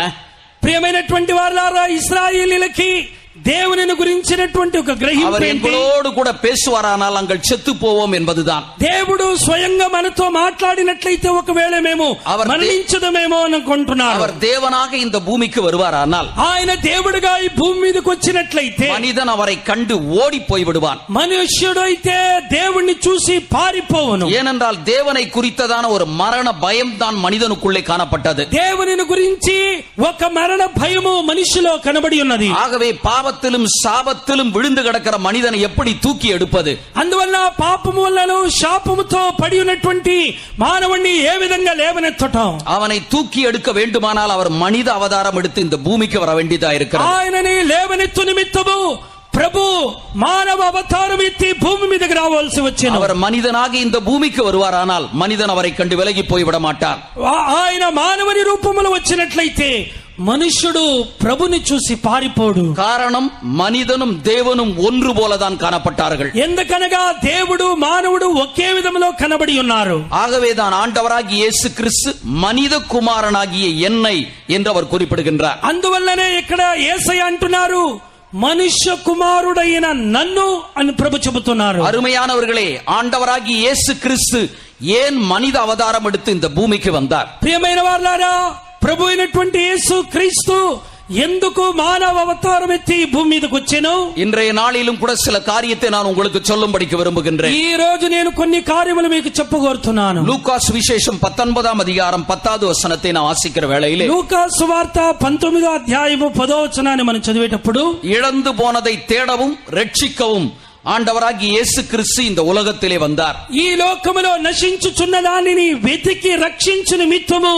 ప్రభు భూమి మీదకి వచ్చెను. இழந்து போனதை தேடவும் ரட்சிக்கவும் ஆண்டவராகிய இயேசு கிறிஸ்து இந்த பூமிக்கு வந்தார். నశించుచున్న వాటిని వెతికి రక్షించు నిమిత్తము ప్రభు ఈ భూమి మీదకి వచ్చెను. எதை இழந்து போனார்? దేనిని వారు కోల్పోయి ఉన్నారు? எதற்காக இழந்து போனார்? దేని నిమిత్తము వాటిని కోల్పోయి ఉన్నారు? அவர் மனிதனை இழந்து போனார். ఆయన మానవుని కోల్పోయి ఉన్నారు. எதற்காக மனிதன் இழந்து போனார்? ఎందు నిమిత్తము మానవుని కోల్పోయి ఉన్నారు? மனிதனுடைய வாழ்க்கையில் ஏற்பட்ட பாவத்தின் நிமித்தமாக மனிதன் இழந்து போனார். మనుష్యుని జీవితంలో ఏర్పడినటువంటి పాపం వల్ల మానవుని కోల్పోయి ఉన్నారు. தேவனை பொறுத்த மட்டிலே அவர் ஒரு பரிசுத்தமான ஒரு தேவன். దేవుడైతే పరిశుద్ధుడైనటువంటి దేవుడు. இந்த மனுஷனுடைய வாழ்க்கையில் ஏற்படுகிறதான பாவம் என்று சொல்வது தேவனையும் மனிதனையும் பிரித்து விடுகிறது. మనుషుల్లో క్రియ చేయుచున్నటువంటి పాపము మానవుణ్ణి దేవుణ్ణి దూరపరుస్తున్నాయి. ஆகவே இழந்து போனதை தேடும்படிக்கு ஆண்டவராகிய இயேசு கிறிஸ்து இந்த பூமிக்கு வந்தார். నశించుచున్న లేనట్లయితే కోల్పోయిన వాటిని వెతుకు నిమిత్తము ప్రభు ఈ భూమి మీదకి వచ్చెను. இழப்பு என்று சொல்வது ஒருவராலும் தாங்கிக் கொள்ள முடியாத ஒன்றுதான். కోల్పోయిన అనుభవం అనేటువంటిది ఎవరు భరించలేనటువంటి ఒక కార్యం. பெற்றோர்களுக்கு ஒரு மகன் இருக்கிறான் என்று வைத்துக் கொள்வோம். తల్లిదండ్రులకు ఒకే ఒక కుమారుడు ఉన్నాడు అనుకోండి. அந்த பெற்றோர்கள் ஒரு ஏழை பெற்றோர்களாய் இருக்கிறார்கள். వారు ఒక చాలా పేద స్థితిలో ఉన్నప్పుడు కూడా எப்படியாயினும் தன்னுடைய மகனை படிக்க வைக்க வேண்டும் என்று நினைக்கின்றார்கள். ఎలాగైనాను తన కుమారుని బాగా చదివించాలని ఆశిస్తున్నారు. படிக்க வைப்பதற்கு ஏற்றதான வசதி பொருள் அவர்களுக்கு இடத்திலே காணப்படவில்லை. సరైన విధములో చదివించగలిగినటువంటి వసతులు సామర్థ్యం వారికి లేదు. ஆனால் மகன் சொல்கிறான், நான் எப்படியாயினும் படிக்க வேண்டும் என்று சொல்கின்றார். కానీ కుమారుడు అంటున్నాడు, నేను ఎలాగైనా చదువుకోవాలని. குடும்பத்தினுடைய வறுமையையும் கூட பார்க்காமல் அவனை படிக்க வைக்கின்றார்கள். కుటుంబానికి వచ్చే రాబడిని కూడా లెక్క చేయకుండా ఆయన్ని చదివిస్తున్నారు. ஆனால் அவன் மேற்படிப்பு படிக்க வேண்டும் என்று விரும்புகிறான். ఆయన ఇంకా ఉన్నతమైన చదువు చదువుకోవాలనుకుంటున్నాడు. அந்த பெற்றோர்களுக்கு ஒரே ஒரு இடமும் ஒரு வீடும் மாத்திரம்தான் காணப்படுகிறது. ఆ తల్లిదండ్రులకైతే ఒక స్థలము ఒక ఇల్లు మాత్రమే ఉంది. அதுதான் அவர்களுக்கு ஒரு சொத்தை போல காணப்படுகின்றது. అదే వారుకున్నటువంటి ఒక ఆస్తి లాంటిది. ஆனால் மகன் என்ன சொல்கிறான், நான் படிக்க வேண்டும் என்று சொல்கின்றான். కానీ కుమారుడు ఏమంటున్నాడు, నేను చదువుకోవాలంటున్నాడు. பெற்றோர்கள் என்ன செய்கின்றார்கள்? తల్లిదండ్రులు ఏం చేస్తున్నారు? அந்த ஒரு இடத்தையும் விற்று அவனை படிக்க வைக்கின்றார்கள். వారుకున్నటువంటి స్థలాన్ని కూడా అమ్మి చదివిస్తున్నారు. அவனுடைய மேற்படிப்பு படித்து முடிக்க வைக்கும்படிக்கு ఆయన పై చదువుని పూర్తి చేయే వరకు அவனுடைய வீட்டையும் கூட விற்று அவனை படிக்க வைக்கின்றார்கள். వారుకున్నటువంటి ఇళ్లను కూడా అమ్మి ఆయన్ని చదివిస్తున్నారు. இப்பொழுது பெற்றோர்களுக்கு இருக்கக்கூடியதான ஒரே சொத்து என்ன? ఇప్పుడు తల్లిదండ్రులకు ఉన్నటువంటి ఒకే ఒక ఆస్తి ఏంటి? பெற்றோர்களுக்கு இருக்கக்கூடிய ஒரே சொத்து அவர்களுடைய மகன் தான்.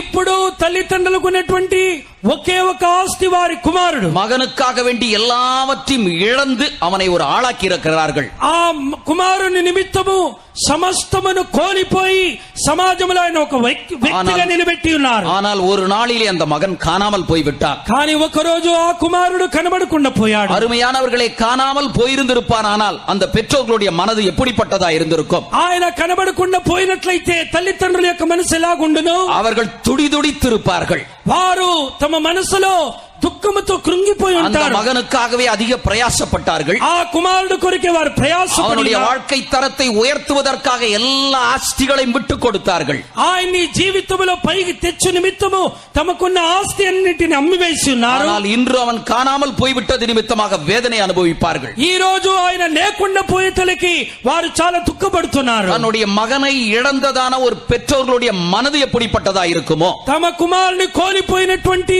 తల్లిదండ్రుల యొక్క మనసు ఏ విధముగా ఉండునో? பாவத்தின் மூலமாக மனிதனை இழந்து போனபடினால் தேவனும் அந்த ஆண்டவராகிய இயேசு கிறிஸ்துவும் மனிதனை மீட்டெடுக்கும்படிக்கு இந்த உலகத்திலே வந்தார். పాపము నిమిత్తము మానవుణ్ణి కోల్పోయినటువంటి దేవుడు కూడా ఆ మనిషిని విమోచించు నిమిత్తము ఈ భూమి మీదకి వచ్చి ఉన్నాడు. ஏனென்றால் அப்படிப்பட்டதான ஒரு இழப்பை அவரால் தாங்கிக் கொள்ள முடியாத ஒரு நிலவரத்தில் இருந்தது. ఎందుకనగా ఆ విధముగా కోల్పోయినటువంటి అనుభవాన్ని ప్రభు భరించలేని స్థితిలో కనబడి ఉన్నాడు. మనిదను తన్னை పోలவே உண்டாக்கப்பட்டவனாயிருந்தான். ఎందుకనగా మానవుడు తన సారూప్యములో సృష్టించబడి ఉన్నాడు. ஆனால் அவனோ பாவத்தின் பின்னாக அவரை விட்டு விலகி போய்விட்டான். కానీ ఆయన పాపం వెనకలో వెళుతూ ప్రభుని విడిచిపెట్టి వెళ్ళినాడు. பாவத்திலே விழுந்து கிடக்கிறதான மனிதனை என்ன செய்வது? పాపములో పడి ఉన్నటువంటి మానవుని ఏమి చేయాలి? அவனை மீட்டெடுக்கும்படிக்கு ஆண்டவராகிய இயேசு கிறிஸ்து மனித அவதாரம் எடுத்து இந்த பூமிக்கு வந்தால் தான் மீட்டெடுக்க முடியும். ఆయనని విమోచించు నిమిత్తము ప్రభు అయినటువంటి యేసు క్రీస్తు మానవతారము ఎత్తి భూమి మీదకి వస్తేనే సాధ్యము. ஆதாமினுடைய காரியம் மாத்திரம் அல்ல, ఆదాము యొక్క కార్యం మాత్రమే కాదు, அக்காலத்தில் இருக்கக்கூடியதான தொன்று தொட்டு வரக்கூடியதான சந்ததியாரும் பாவத்தினுடைய ஒரு சந்ததியாராய் இருந்தார்கள். ఆయన తర్వాత వచ్చిన ప్రతి సంతతి వారు కూడా పాపములో సంతతిగా కనబడి ఉన్నారు. நோவாவின் காலத்திலே ஜீவித்ததான ஜனங்களை பற்றி வேதத்திலே நாம் படிக்கின்றோம். నోవాహు కాలములో జీవించిన జనుల గురించి లేఖనాల్లో చదువుతున్నాం. அவர்களுடைய இருதயத்தின் நினைவின் தோற்றமெல்லாம் நித்தமும் பொல்லாததா இருந்தது. వారి యొక్క హృదయపు ఆలోచన ఊహలన్నీ కూడా దేవుని ఎదుట చెడ్డదై కనబడెను. ஆகவே மனிதனை இந்த பூமியிலே உண்டாக்கினதற்காக ஆண்டவர் மனஸ்தாபப்படுகிறார். అందువల్లనే మానవుని సృష్టించినందుకు దేవుడు సంతాపపడెనని చదువుతున్నాం. எதற்காக இந்த பூமியிலே மனிதனை உண்டாக்கினோம் என்கிறதான ஒரு எண்ணமுடையவராய் துக்கமுடையவராய் காணப்பட்டார். ఎందుకైనా ఈ మనిషిని భూమి మీద సృష్టించాను అన్నటువంటి పశ్చాత్తాపము దుఃఖము దేవునికి కలిగెను. ஆகவே இந்த பூமியிலே உண்டாக்கப்பட்டதான மனிதனை அவர் அழிப்பேன் என்கிறதான ஒரு தீர்மானம் உடையவராயிருந்தார். అందువల్లనే భూమి మీద సృష్టించబడినటువంటి మనిషిని నేను నాశనము చేయదుననే ఒక ఉద్దేశంతో వచ్చాను. కాలத்தில் உள்ளதான ஜனங்களை அவர் ஜலப்பிரளயத்தினால் அழித்து போட்டார் என்று நாம் படிக்கின்றோம். నోవాహు కాలములో బ్రతికిన జనల్ని దేవుడు జలప్రళయము ద్వారా నాశనము చేసినారని చదువుతున్నాం. ஜனங்களுடைய பாவத்தின் மூலமாக முழு மனுக்குலமும் அழிக்கப்பட்டு போய்விட்டது. ఆ జనుల యొక్క పాపము నిమిత్తము సర్వ మానవ కోటి నశింపజేయబడింది. நோவாவினுடைய குடும்பம் மாத்திரம் பாதுகாக்கப்பட்டது. నోవాహు కుటుంబం మాత్రమే కాపాడబడెను. அவர்களுடைய சந்ததியாவது ஒரு பரிசுத்தமான ஒரு சந்ததியாய் இருக்கும் என்று எதிர்பார்த்தார். ఒకవేళ నోవాహు కుటుంబంలో నుండి బయలుదేరో సంతతి అయిన పరిశుద్ధ సంతతిగా ఉండునని அவர்களும் பரிசுத்தமான ஒரு சந்ததியாய் காணப்படவில்லை. వారిలో కూడా పరిశుద్ధమైన సంతతిగా రాలేదు. தொன்று தொட்டு வரக்கூடியதான ஜனங்கள் பாவத்தில் அவர்கள் விழுந்து போய் கொண்டிருந்தார்கள். కొనసాగుతూ వస్తున్నటువంటి మానవ కోటి పాపములో పడుచు వారు వస్తున్నారు. పరిశుద్ధ వేదాగమం ఈ విధமாக சொல்கின்றது. పరిశుద్ధ లేఖనము ఈ విధంగా చెప్పుచున్నది. 14வது சங்கீதம் 3வது வசனத்தை நாம் வாசிக்கிற வேளையிலே 14వ కీర్తనలు 3వ వాక్యాన్ని మనం చదివేటప్పుడు எல்லாரும் வழி விலகி ஏகமாய் கெட்டு போனார்கள். అందరూ మార్గములో నుండి తప్పిపోయి ఏకముగా వారు నశించి ఉన్నారు. நன்மை செய்கிறவன் இல்லை, ஒருவனாகிலும் இல்லை என்று வேதம் சொல்கின்றது. మేలు చేయవాడు ఒక్కడైనను లేడని లేఖనము చెప్పుచున్నది. எல்லாரும் பாவம் செய்து ஏகமாய் கெட்டு போனார்கள். అందరూ పాపము చేసి ఏకముగా చెడిపోయి ఉన్నారు. நன்மை செய்கிறவன் இல்லை, ஒருவனாகிலும் இல்லை என்று வேதம் சொல்கின்றது. మేలు చేయవారు లేరు, ఒక్కరైనను లేరని పరిశుద్ధ లేఖనములో చదువుతున్నాం. ரோமரின் புஸ்தகம் 3ஆம் அதிகாரம் 12வது வசனத்தை நாம் வாசிக்கும் போது రోమీయులకు రాసిన పత్రిక 3వ అధ్యాయము 12వ వచనాన్ని మనం చదివేటప్పుడు எல்லாரும் வழி தப்பி ஏகமாய் கெட்டு போனார்கள். అందరూ మార్గము తప్పి தொற்றில்லிపోయి ఉన్నారు. நன்மை செய்கிறவன் இல்லை, ஒருவனாகிலும் இல்லை என்று நாம் படிக்கின்றோம். మేలు చేయవాడు లేడు, ఒక్కడైనను లేడని చదువుతున్నాం. அருமையானவர்களே, முழு மனுக்குலமும் கெட்டு போன ஒரு நிலவரத்தில் இருந்தது. ప్రియమైనటువంటి దేవుని బిడ్డలారా, సంపూర్ణ మానవ కోటి చెడిపోయిన ఒక అనుభవంలో வேதம் కనబడుతున్నది. சொல்கிறது நன்மை செய்கிறவன் ஒருவனாகிலும் இல்லை என்று நாம் வேதத்திலே நாம் படிக்கிறோம். పరిశుద్ధ గ్రంథము చెప్పుచున్నది మేలు చేయవాడు ఒక్కడైనను లేడని. தேவனால் உண்டாக்கப்பட்டதான மனுக்குலமோ கெட்டு போன ஒரு நிலவரத்தில் இந்த பூமியில் காணப்பட்டது. దేవుని ద్వారా సృష్టించబడినటువంటి మానవ కోటి చెడిపోయిన ఒక అనుభవంలో కనబడుచున్నది. அருமையானவர்களே, கெட்டு போன ஒன்றை சீர்படுத்தும்படிக்கு ஆண்டவராகிய இயேசு கிறிஸ்து இந்த பூமிக்கு வந்தார். ప్రియమైన వారలారా, చెడిపోయినటువంటి మానవ కోటిని క్రమపరచు నిమిత్తము, సరిదిద్దు నిమిత్తము ప్రభువైన యేసు ఈ భూమి మీదకి వచ్చెను. கெட்டு போன ஒன்றை தூக்கி எறிவது மனிதனுடைய ஒரு சுபாவமாய் இருக்கிறது. చెడిపోయిన ఒకటిని తీసి పారవేయటం అనేటువంటిది మానవుని యొక్క అలవాటు. எந்த ஒரு பொருள் கெட்டு போனாலும் மனிதன் அதை தூக்கி வீசி விடுகின்றார். ఏ వస్తువు అయినా చెడిపోయినట్లయితే వెంటనే దాన్ని తీసి పారేస్తున్నారు. ஒரு ஆகாரத்தை உண்டாக்குகிறோம், அந்த ஆகாரமும் கெட்டு போய் விடுகிறதை தூக்கி வீசி எறிந்து விடுகிறார். ఆహారమును తయారు చేస్తున్నాం, ఒకవేళ అది చెడిపోతే దాన్ని తీసి బయటకు పారేస్తున్నాం. நம்முடைய பிள்ளைகளையும் அன்பு பாராட்டி வளர்க்கின்றோம். మన పిల్లల్ని మనం ప్రేమతో పెంచుతున్నాము. ஆனால் அவர்களோ நமக்கு விருப்பமில்லாத ஒரு காரியத்தை செய்யும் போது వారు మనకు విరోధముగా మనకి ఇష్టం లేని కార్యం చేసి அவர்கள் துன்மார்க்கமாய் அவர்கள் நடந்து கொள்கிற வேளையிலே వారు దుష్టులుగా నడుచుకునే సమయంలో அவர்களுடைய கெட்டுப்போன வாழ்க்கை நிமித்தமாக நீ என்னுடைய பிள்ளை இல்லை என்று சொல்லிவிடுகின்றோம். వారు చెడిపోయినటువంటి జీవితాన్ని చూసినప్పుడు నీవు నా బిడ్డనే కాదని చెబుతున్నాము. மனிதனுடைய சுபாவம் என்ன? మనుషుని యొక్క స్వభావం ఏంటి? கெட்டு போன ஒரு பொருளாய் இருந்தாலும், ஆகாரமாய் இருந்தாலும், பிள்ளையாய் இருந்தாலும் தூக்கி எறிவது மனிதனுடைய சுபாவம். మనిషి యొక్క స్వభావం ఏమిటంటే, చెడిపోయిన ఒక వస్తువు అయినా, ఆహారమైనా, చెడిపోయిన ఒక వ్యక్తిని వారు తీసి పారవేయుదురు. ஆனால் தெய்வத்தினுடைய சுபாவம் என்ன?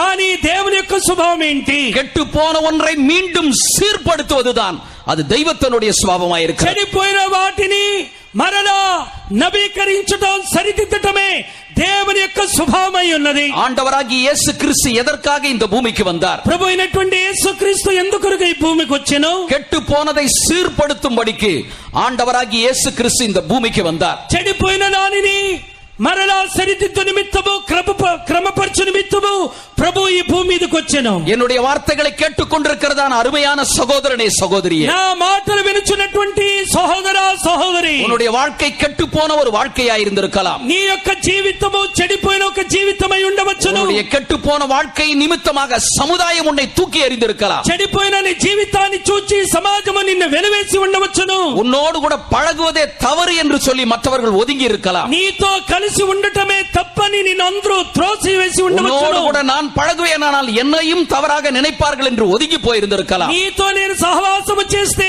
నన్ను కూడా ఒక చెడ్డ వ్యక్తిగా భావిస్తారని నిన్ను విడిచిపెట్టి వెళ్ళి உன்னுடைய ఉండవచ్చు. கெட்டுப்போன வாழ்க்கை நிமித்தமாக சபையும் கூட உன்னை புறக்கணித்து தள்ளி இருக்கலாம். చెడిపోయిన నీ జీవితం వల్ల సంఘము కూడా నిన్ను వెలివేసి ఉండవచ్చును. சபையார் உனக்கு கட்டுப்பாடு விதித்திருக்கலாம், நீ சபைக்குள் நுழையக்கூடாது என்று. సంఘస్థులు నీకు క్రమశిక్షణ విధించి ఉండవచ్చు, నువ్వు సంఘానికి రాకూడదని. ஒரு மோசமான நபர் என்று அவர்கள் சொல்லி இருந்திருக்கலாம். నీవు ఒక చాలా మోసమైన వ్యక్తి అని నీతో చెప్పుండవచ్చు. அருமையான வாலிப சகோதரனே சகோதரியே, ఈ ప్రియమైన యవన సోదర సోదరి, உன்னுடைய கெட்டுப்போன வாழ்க்கை நிமித்தமாக உன்னுடைய குடும்பத்தாரும் கூட புறக்கணித்து தள்ளி இருக்கலாம். చెడిపోయిన నీ జీవితాన్ని చూసి నీ కుటుంబీకులే నిన్ను వెలివేసి ఉండవచ్చును. சபை புறக்கணித்து தள்ளி இருந்தாலும் சரி, సంఘము నిన్ను త్రోసివేసినా సరి, சமுதாயம் புறக்கணித்து தள்ளி இருந்தாலும் சரி, సమాజమే నిన్ను త్రోసివేసి ఉన్నా உன்னுடைய పర్వాలేదు, குடும்பத்தார் உன்னை புறக்கணித்து தள்ளி இருந்தாலும் சரி, నీ కుటుంబీకులే ఒకవేళ నిన్ను త్రోసివేసి உன்னோடு ఉండవచ్చు, கூட பழகுகிறவர்கள் உன்னை புறக்கணித்து தள்ளி இருந்தாலும் சரி, నీతో సహవాస కలిగిన వారే నిన్ను త్రోసివేసి ఉండవచ్చు. அருமையானவர்களே, புறக்கணித்து தள்ளாதவர் ஆண்டவராகிய இயேசு கிறிஸ்து. ప్రియమైన వారలారా, త్రోసివేయనటువంటి దేవుడు ప్రభువైన యేసు క్రీస్తు. கெட்டு போன வாழ்க்கை எப்படிப்பட்டதா இருந்தாலும் அதை சீர்படுத்தும்படிக்கு ஆண்டவராகிய இயேசு கிறிஸ்து இந்த பூமிக்கு வந்தார். చెడిపోయిన జీవితము ఎంత మోసకరమైనదైనప్పుడు కూడా దాని సరిదిద్దు నిమిత్తము యేసు ఈ భూమి మీదకి వచ్చెను. உன்னுடைய ஜீவியம் எப்படிப்பட்டதா இருந்தாலும் சரி, நீ ஆண்டவராகிய இயேசு கிறிஸ்துவுக்கு ஒப்படைக்கிறதான வேளையிலே, నీ జీవితము ఎటువంటి పరిస్థితిలో ఉన్నప్పుడు కూడా నీ జీవితాన్ని ప్రభుకు உன்னை సమర్పించుకున్నట్లయితే, ஏற்றுக்கொள்வதற்கு ஆண்டவராகிய இயேசு கிறிஸ்து வல்லவராயிருக்கிறார். నిన్ను స్వీకరించడానికి ప్రభు శక్తివంతుడై ఉన్నారు. இதற்கு ஒப்புமையாக பரிசுத்த வேதாகமத்திலே ஒரு சம்பவத்தை நாம் படிக்கின்றோம். దీనికి పోలికగా పరిశుద్ధ లేఖనములో ఒక సంభవాన్ని చదువుతాము. காலத்தில் இஸ்ரவேல் என்கிறதான ஒரு ஜனங்கள் இருந்தார்கள். ఆ కాలములో ఇశ్రాయేలీయులనే ఒక జనులుండిరి. அவர்களுடைய வாழ்க்கையிலே பலவிதமான பாவங்கள் நிரம்பி காணப்பட்டது. ఆ వారి మధ్యలో పలు రకాలైనటువంటి పాపాలు కనబడి ఉన్నాయి. அவர்களுடைய வாழ்க்கையை குறித்து தேவன் எரேமியா என்கிறதான ஒரு தீர்க்கதரிசிக்கு வெளிப்படுத்துகிறார். వారి యొక్క జీవితాన్ని గురించి ప్రవక్త అయిన ఇర్మియాకి దేవుడు బయలుపరిచి ఉన్నారు. எரேமியாவின் புஸ்தகம் 18ஆம் அதிகாரம் முதல் 6 வசனத்தை நாம் வாசிக்கிற வேளையிலே, ఇర్మియా ప్రవక్త గ్రంథ 18వ అధ్యాయము మొదటి 6 వచనాలు మనం చదివేటప్పుడు எரேமியா தீர்க்கதரிசிக்கு கர்த்தருடைய வார்த்தையானது உண்டாகிறது. అక్కడ ప్రవక్త అయినటువంటి ఇర్మియాకి దేవుని యొక్క వాక్కు బయలుపడెను. நீ எழுந்து குயவனுடைய வீட்டிற்கு நீ போ. నీవు లేచి కుమ్మరివాని ఇంటికి వెళ్ళుము. ஒரு குயவன் திரிகையிலே ஒரு பாத்திரத்தை மண் பாண்டத்தை அவன் வணைந்து கொண்டிருக்கிறான். ఒక కుమ్మరివాడు ఆ యొక్క చక్రములో ఒక మట్టి పాత్రను తయారు చేయుచున్నాడు. அவன் ஒரு பாத்திரத்தை வணைந்து கொண்டிருக்கிற வேளையிலேயே ఆయన ఒక పాత్రను తయారు చేయుచున్న సమయంలో அது அவனுடைய கையிலேயே கெட்டு போனது என்று வேதம் சொல்கின்றது. అది ఆయన చేతిలో ఉండగానే అది చెడిపోయిందని చదువుతున్నాం. அதை திருத்தமாய் செய்யும்படிக்கு அவன் வேறே பாண்டமாய் வணைந்தான் என்று படிக்கின்றோம். దానిని తనకిష్టమైన విధములో తయారు చేయ నిమిత్తము దాన్ని సిద్ధపరుస్తున్నాడని చదువుతున్నాం. அவன் திரிகையிலே ஒரு பாத்திரத்தை வணைந்து கொண்டிருக்கிறான். ఆయన ఆ చక్రములో ఒక పాత్రను తయారు చేయుచున్నాడు. அந்த பாத்திரத்தை அவன் வணைந்து கொண்டிருக்கிற நேரத்திலேயே ఆ పాత్రను ఆయన తయారు చేయుచున్న సమయంలో வேதம் சொல்கிறது அவனுடைய கையிலேயே அவைகள் கெட்டு போனது என்று நாம் படிக்கிறோம். ఆయన తయారు చేయుచుండగా ఆయన చేతిలో ఉండగానే అది చెడిపోయిందని చదువుతున్నాం. அந்த பாத்திரம் கெட்டு போச்சுன்றதுக்காக வேண்டி அதை தூக்கி தூர போடல. ఆయన ఆ పాత్ర చెడిపోయిందని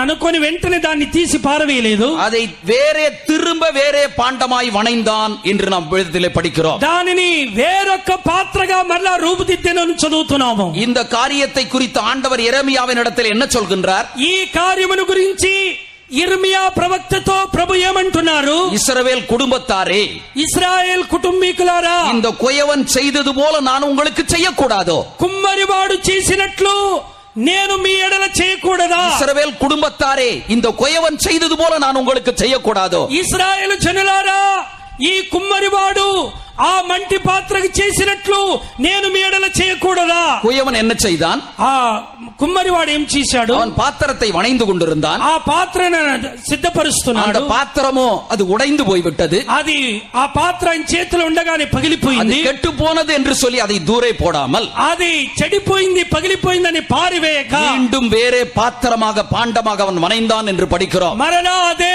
మంటిని తీసుకొని మరొక పాత్రగా ఆయన రూపుదిద్దాడని చదువుతున్నాము. இந்த குயவன் செய்தது போல நானும் செய்வேன் என்று தான் சொல்கின்றார். ఈ కుమ్మరివాడు చేసినట్లే నేను మీ ఎడల చేసేదనని ప్రభు చెబుతున్నాడు. களிமண் குயவனுடைய கையில் இருக்கிறது போல நீங்களும் என்னுடைய கையில் இருக்கிறீர்கள். కుమ్మరివాని చేతిలో మట్టి ఉన్నట్లు మీరు నా చేతిలో ఉన్నారని ప్రభు చెబుతున్నారు. அருமையானவர்களே, கெட்டு போன வாழ்க்கையை சீர்படுத்துவதற்கு ஆண்டவராகிய இயேசு கிறிஸ்துவால் முடியும். ప్రియమైన వారలారా, చెడిపోయిన జీవితాన్ని బాగు చేయుటకు ప్రభువైన యేసుకు సాధ్యము. மனிதன் உன்னை புறக்கணித்து தள்ளி இருந்தாலும் அதற்காக கவலைப்படாதே. మనుషులు నిన్ను త్రోసివేసి నిన్ను వెలివేసినప్పుడు కూడా నువ్వు దాని నిమిత్తము బాధపడొద్దు. உன்னை உருவாக்குவதற்கு ஒரு தேவன் உனக்காக இருக்கிறார். నిన్ను రూపుదిద్దు నిమిత్తము ఒక దేవుడు ఉన్నారు. இந்த மாலை நேரத்திலே நீங்கள் இந்த இடத்திற்கு வரப்பட்டிருக்கிறீர்கள். ఈ సాయంకాల సమయంలో ఇక్కడికి మీరు వచ్చి ఉన్నారు. ஆண்டவர் உங்களை இந்த இடத்திலே கொண்டு வந்திருக்கிறார். దేవుడే మిమ్మల్ని ఇక్కడ తీసుకొని వచ్చి ఉన్నారు. நாங்கள் உங்களுக்கு ஒரு நற்செய்தி அறிவிக்கின்றோம். మేమైతే మీకొక శుభవార్తని తెలియజేస్తున్నాం. நீங்கள் எப்படிப்பட்டவர்களாய் இருந்தாலும் உங்களை உருவாக்குவதற்கு தேவனால் கூடும். మీరు ఎలాంటి వారైనప్పుడు కూడా మిమ్మల్ని రూపుదిద్దుటకు ప్రభుకు సాధ్యము. மற்றவர்கள் உங்களை புறக்கணித்து தள்ளி இருந்தாலும் புறக்கணித்து தள்ளாத ஒரு தேவன் நம்ம மத்தியில் அசைவாடி கொண்டிருக்கிறார். ఇతరులు నిన్ను త్రోసివేసినప్పుడు కూడా త్రోసివేయనటువంటి ప్రభు మన మధ్యలో సంచరిస్తున్నారు. அருமையானவர்களே, ஆண்டவராகிய இயேசு கிறிஸ்து உங்களுக்காக கிரியை செய்ய வேண்டுமானால் நீங்கள் ஒரு காரியத்தை செய்ய வேண்டும். ప్రియమైన వారలారా, ప్రభువైన యేసు క్రీస్తు మీ కొరకు క్రియ చేయాలంటే మీరు ఒక కార్యాన్ని చేయాలి. உங்களுடைய வாழ்க்கையில என்னென்ன தவறுகள் ஏற்பட்டதோ, మీ జీవితంలో ఏ ఏ తప్పిదాలు వచ్చి ఉన్నాయో, உங்களுடைய வாழ்க்கையில என்னென்ன பாவங்கள் ஏற்பட்டதோ, మీ జీవితంలో ఏ ఏ పాపాలు వచ్చాయో எல்லாவற்றையும் உங்களுடைய வாயினாலே அறிக்கையிட்டு அவரிடத்தில் சொன்னால் அதுவே போதுமானது. మీరు వాటన్నిటిని మీ నోటి ద్వారా ఒప్పుకోలు చేస్తే చాలు. உங்களுடைய வாழ்க்கையில் நேரிட்டதான காரியங்களை அவர் அறியாதவர் அல்ல. మీ జీవితంలో సంభవించిన కార్యాలు దేవుడు ఎరగక కాదు గాని உங்களுடைய ஒவ்வொரு காரியத்தையும் அசைவையும் அவர் நன்றாகவே அறிவார். నీ ప్రతి కార్యము నీ ప్రతి కదలిక ప్రభు చక్కగా ఎరిగి ఉన్నారు. நீங்கள் யார் எப்படிப்பட்டவர்கள் என்பதை சமுதாயம் தெரிந்து கொள்ளாமல் இருக்கலாம். మీరు ఎవరని మీరు ఎలాంటి వారని ఒకవేళ సమాజము ఎరగక ఉండవచ్చును. ஆனால் நம்முடைய தேவனை எல்லாவற்றையும் அறிந்தவராயிருக்கிறார். మన దేవుడైతే సమస్తమును ఎరిగిన దేవుడు. கெட்டு போனவனுடைய வாழ்க்கையை சீர்படுத்த வேண்டுமானால் என்ன செய்ய வேண்டும்? చెడిపోయిన నీ జీవితము బాగుపడు నిమిత్తము నువ్వు ఏం చేయాలి? வாழ்க்கையில் இருக்கக்கூடிய எல்லா தீமையான காரியங்களையும் உன்னுடைய வாயினாலே அறிக்கையிட்டு அவரிடத்திலே சொல். నీలో వచ్చినటువంటి సమస్త విధమైన దుష్ట కార్యాల్ని నీ నోటి ద్వారా ఒప్పుకోలు చేయము. அறிக்கையிடுதல் என்று சொல்வது என்ன? ఒప్పుకోలు చేయడానికి అర్థం ఏంటి? ஆண்டவருக்கு முன்பாக சரண்டர் ஆவது, அப்ரூவர் ஆவது, దేవుని ఎదుట సమర్పించుకొనుట. அதாவது ஒரு தவற்றை செய்துவிட்டு ఒక తప్పు చేసిన తదుపరి நான் தான் இந்த தவற்றை செய்தேன் என்று போய் சரண்டர் ஆவது போல, నేనే ఈ తప్పు చేశాను నేరం చేశానని తన్ను తాను సమర్పించుకోవటం. அருமையானவர்களே, உங்களுடைய வாழ்க்கையில எப்படிப்பட்ட ஒரு குறைபாடுகள் ஏற்பட்டிருந்தாலும், ప్రియమైన వారలారా, మీ జీవితంలో ఎటువంటి తప్పిదములు వచ్చినా அவைகளை ஆண்டவராகிய இயேசு கிறிஸ்துவினிடத்திலே கடந்து வந்து అది మీరు ప్రభువైన యేసు క్రీస్తు యొద్దకు వచ్చి எந்த ஒரு காரியத்தையும் ஒளிவு மறைவு இல்லாமல் మీరు ఏ కార్యమును కూడా మరుగు చేయక దాయక நான் இப்படிப்பட்ட ஒரு நிலவரத்தில் இருக்கிறேன் என்று நீங்கள் அறிக்கை செய்வீர்களானால், నేను ఈ స్థితిలో ఉన్నానని నువ్వు ఒప్పుకోలు చేసినట్లయితే உங்களுடைய வாழ்க்கையில் இருக்கக்கூடிய எல்லா பாவங்களையும் அவர் மன்னித்து నీ జీవితంలో ఉన్న సమస్త పాపమును క్షమించి உங்களையும் உங்கள் குடும்பத்தையும் ஆசீர்வதிப்பதற்கு அவர் போதுமானவராயிருக்கிறார். నిన్ను నీ కుటుంబాన్ని ఆశీర్వదించుటకు ఆయన చాలిన దేవుడై ఉన్నారు. உகாண்டா நாட்டினுடைய ஜனாதிபதியாய் இருக்கிறவர் யோவேரி என்று சொல்லக்கூடியவர். ఉగండా దేశానికి అధిపతిగా ఉన్నటువంటి యువేరి అనేటువంటి ఒక వ్యక్తి 2012வது ஆண்டிலே 50வது சுதந்திர தின விழாவை அவர்கள் கொண்டாடினார்கள். 2012వ సంవత్సరంలో 50వ స్వాతంత్ర దినాన్ని వారు కొనియాడి ఉన్నారు. உகாண்டா என்கிறதான தேசத்திலே 2012வது ஆண்டிலே 50வது சுதந்திர தின விழாவை கொண்டாடினார். 2012వ సంవత్సరంలో ఉగండా దేశపు జనులు 50వ స్వాతంత్ర దినాన్ని వారు కొనియాడి ఉన్నారు. அந்த சுதந்திர தின விழாவிலே அநேக ஏராளமான மக்கள் கூடியிருந்தார்கள். ఆ స్వాతంత్ర దినమందు అనేక మంది జనులు సమకూడి ఉన్నారు. ராணுவ வீரர்கள் அந்த இடத்தில் அணிவகுத்திருந்தார்கள். అనేక సైనికులు అక్కడ ఉన్నారు. மந்திரிமார்கள் மேடையில் அவர்கள் அமர்ந்திருந்தார்கள். అనేక మంది మంత్రులు కుర్చీలో కూర్చుని ఉన్నారు. தேசத்தினுடைய ஜனாதிபதியாய் இருக்கிறவர் யுவேரி உரையாற்றும்படிக்கு அவர் எழும்பி வந்தார். ఆ దేశాధిపతి అయినటువంటి యువేరి అక్కడ నిలబడి మాట్లాడడానికి వచ్చారు. எல்லாருக்கும் முன்பாக மைக்கை எடுத்துக்கொண்டு అందరూ ముందు మైకును పట్టుకొని எல்லாரும் காணும் வண்ணமாக முழங்கால் படியிட்டு అందరూ చూచుండగానే ఆయన మోకరించి எல்லாருக்கும் முன்பாக தன்னுடைய பாவங்களை அறிக்கை செய்கின்றார். అందరూ ఎదుట తన పాపమును ఒప్పుకోలు చేయడానికి మొదలుపెట్టాడు. ஜனங்கள் எல்லாரும் சுதந்திர தின விழாவை பற்றி உரையாற்றுவார் என்று நம்பிக்கொண்டிருந்தார்கள். అందరైతే స్వాతంత్ర దినం వచ్చిందని గుర్తు చేసుకొని గొప్ప పండుగగా చేసుకుంటారనుకున్నారు. மேடையிலே முழங்கால் படியிட்டு தன்னுடைய வாழ்க்கையில் ஏற்பட்ட எல்லா தவறான காரியத்தையும் சொல்லி ఆయనైతే ఆ స్టేజ్ మీద మోకాలుని తన జీవితంలో వచ్చిన సమస్త పాపము తప్పిదమల్ని தேவனிடத்திலே தன்னுடைய பாவங்களை எல்லாவற்றையும் அறிக்கையிட்டவர் மன்னிப்பு கேட்கின்றார். దేవుని ఎదుట తన పాపములని ఒప్పుకోలు చేసి క్షమాపణ అడిగి ఉన్నాడు. என்னுடைய பாவங்களை எல்லாவற்றையும் மன்னித்து இந்த தேசத்தை ஆசீர்வதிக்க வேண்டும் என்றார். నా పాపములన్నీ క్షమించి ఈ దేశాన్ని ఆశీర్వదించమని అడిగాడు. கூடியிருக்கிறதான ஜனங்கள் எல்லாரும் பார்த்து கொண்டிருக்கிறார்கள். కూడి వచ్చిన జనులందరూ చూస్తున్నారు. ஒரு கூட்டத்தார் தொலைக்காட்சியின் மூலமாக பார்த்து கொண்டிருக்கிறார்கள். అనేక మంది టీవీ ద్వారా చూస్తున్నారు. அவர் என்ன சொல்ல போகிறார் என்று பார்த்து கொண்டிருந்தார்கள். దేశాధిపతి ఏం చెప్పబోతున్నాడో ஆனால் அவரோ தன்னுடைய பாவங்களை அறிக்கையிட்டுக் கொண்டிருந்தார். ఆయనైతే తన పాపాల్ని ఒప్పుకోలు చేస్తున్నాడు. தன்னுடைய தேசத்தை ஆசீர்வதிக்க வேண்டும் என்று கேட்டுக்கொண்டார். తన దేశాన్ని ఆశీర్వదించాలని కోరుతున్నాడు. ஆனால் என்ன நடந்தது? కానీ జరిగిందేంటి? கர்த்தர் அவருடைய பாவங்களை மன்னித்தார். ప్రభు ఆయన పాపములు క్షమించెను. உகண்டா தேசத்தை ஆசீர்வதித்தார். ఉగండా దేశమును దేవుడు ఆశీర్వదించెను.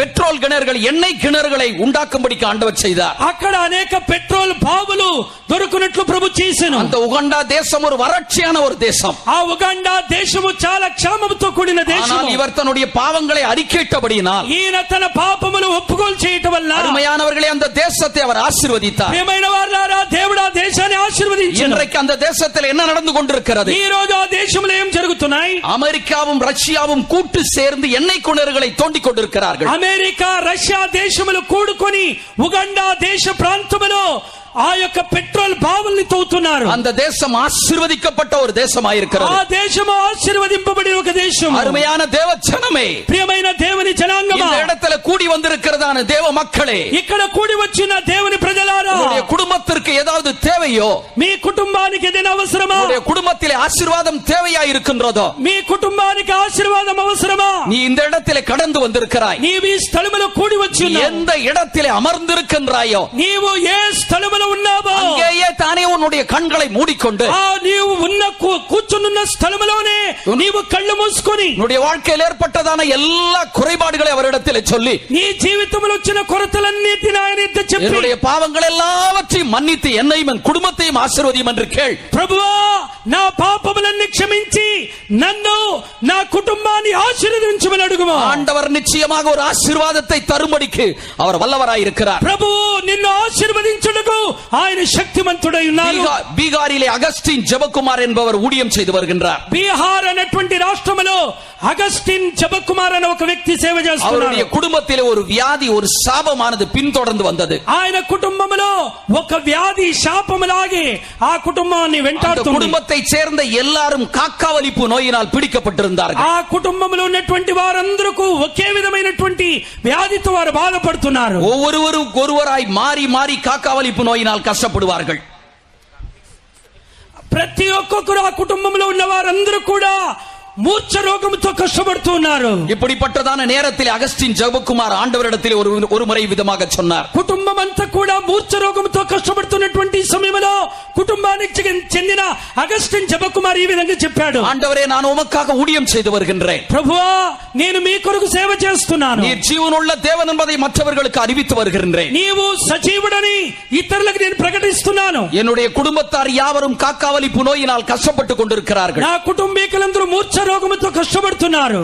எப்படியாயினும் ஒரு விடுதலை வேண்டும் என்று கேட்கின்றார். ఎలాగైనా ఒక విడుదల కావాలని అడుగుతున్నారు. அவருடைய குடும்பத்தை சேர்ந்த 70 பேரை ஒரே இடத்திலே கூட்டினார். ఆయన కుటుంబానికి చెందిన 70 మందిని ఒకే చోట్ల సమకూర్చాడు. 70 పేருக்கும் ஒரு நாள் உபவாச நாள் நிர்ணயிக்கப்பட்டது. 70 మందికి ఒక రోజు ఉపవాస దినముగా నియమించాడు. 9 மணியிலிருந்து 5 மணி வரைக்கும் அவர்கள் ஜெபித்துக் கொண்டிருக்கிறார்கள். ఉదయం 9 నుంచి సాయంకాలం 5 వరకు ప్రార్థిస్తున్నారు. என் குடும்பத்தில் இருக்கக்கூடிய சாபத்திற்கு காரணம் என்ன? నా కుటుంబానికి శాపం ఉండటానికి కారణం ఏంటి? நிம்மதியற்ற ஒரு நிலவரத்தில் இருக்கிறோம். నెమ్మది లేని ఒక జీవితముగా జీవిస్తున్నాం. குடும்பத்தில் ஒருவருக்கும் திருமணமாக முடியவில்லை. కుటుంబంలో ఒక్కరు కూడా పెళ్లి కాలేదు. விசேஷங்களிலே கலந்து கொள்ள முடியவில்லை. ఎటువంటి ఒక విశేష కార్యక్రమాల్లో సమాధానం இல்லை, నిమ్మది இல்லை என்றதான சூழ்நிலையில் இருந்தார்கள். జీవితంలో నెమ్మది సమాధానం లేని ఒక స్థితిలో ఉన్నారు. 5 மணி ஆகிறதான நேரத்திலே கர்த்தருடைய வார்த்தை அவர்களுக்கு உண்டானது. సాయంత్రం 5 గంటలకి ప్రభు వాక్కు వారికి బయలుపడింది. అగస్టిన్ జబకుమారుடைய தாத்தா ரட்சிக்கப்படாதவராய் இருந்தார். అగస్టిన్ జబకుమార్ యొక్క తాతగారు రక్షణ లేని ఒక వ్యక్తిగా ఉండేవారు. ஆண்டவரை அறியாத காலத்திலே, వారు ప్రభుని ఎరగని కాలములో அவருடைய கிராமத்திற்கு ஒரு ஊழியக்காரர் சுவிசேஷம் அறிவிக்கும்படிக்கு சென்றார். ఆ గ్రామానికి ఒక సువార్థికుడు సువార్త చెప్పడానికి వెళ్ళాడు. அந்த ஊழியக்காரரை நன்றாக அடித்து ஊரை விட்டு அவர் துரத்தி விட்டார். ఆయన సువార్థికుడిని బాగా కొట్టి ఊర్లో నుండి తరిమి వేశాడు. இந்த ஊழியக்காரர் இந்த கிராமத்தை விட்டு போகிறதான நேரத்திலே, ఆ సువార్థికుడు గ్రామము నుండి వెళ్లే సమయంలో கர்த்தர் இதை உன் குடும்பத்திலே விசாரிப்பார் என்று சொல்லிவிட்டு போனார். ఆ సువార్థికుడు అన్నాడు, ప్రభు ఈ కార్యాన్ని నీ కుటుంబాన్ని విచారిస్తాడని చెప్పి அந்த குடும்பத்திற்கு ஒரு பெரிய சாபமாய் மாறி போய்விட்டது. అది ఆ కుటుంబానికి ఒక గొప్ప శాపముగా మారింది. ஆண்டவர் இந்த சம்பவத்தை அகஸ்டின் ஜெபக்குமார் என்பவருக்கு தெரியப்படுத்துகின்றார். దేవుడు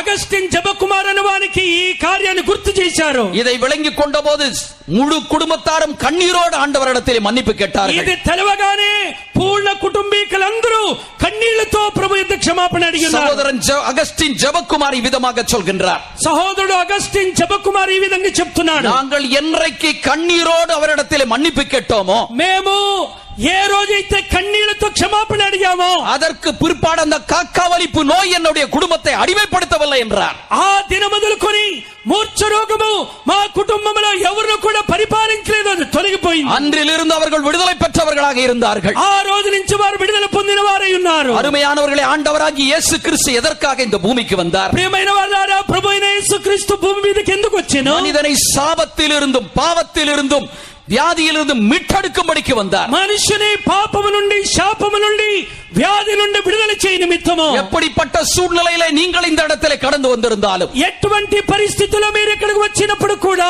உங்களையும் கூட விடுதலையாக்குவதற்கு ஆண்டவராகிய இயேசு கிறிஸ்து போதுமானவராய் இருக்கின்றார். మిమ్మల్ని కూడా విడుదల చేయ నిమిత్తము ప్రభువైన యేసుక్రీస్తు చాలిన వారై ఉన్నారు. அருமையானவர்களே, உங்களுக்கு கொடுக்கப்படுகிற ஒரு அரியதோர் சந்தர்ப்பமாய் இருக்கிறது. మీకు ఇవ్వబడిన ఒక మంచి తరుణం ఇది.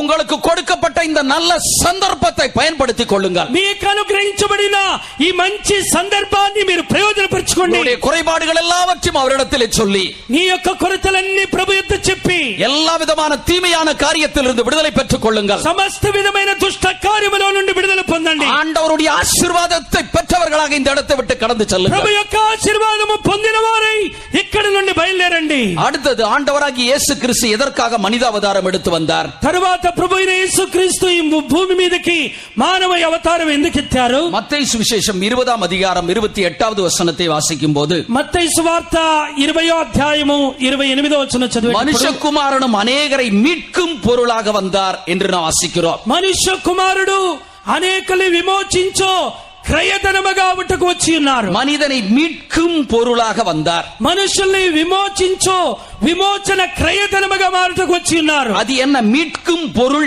என்று சொல்வது என்ன? ఆ విమోచన యొక్క క్రయధనగా అనగా అర్థం ఏంటి? ஏதோ ஒரு பொருளை நாம் அடமானமாக வைக்கின்றோம். ఒక వస్తువుని మనం తాకట్టు పెట్టామనుకోండి, அதை அடமானமாக வைத்துவிட்டு அதற்குரியதான பணத்தை நாம் வாங்கிவிட்டு ఒక வருகின்றோம். వస్తువుని తాకట్టు పెట్టిన తర్వాత వారి దగ్గర డబ్బులు తెచ్చుకుంటాం. இந்த அடமானமாக வைக்கப்பட்டதான பொருளை நாம் மீட்க வேண்டுமானால் என்ன செய்ய வேண்டும்? ఈ తాకట్టు పెట్టినటువంటి వస్తువుని మరలా విడిపించుకోవాలంటే ఏం చేయాలి? அதற்கான பணத்தையும் நாம் கொடுக்க வேண்டும்.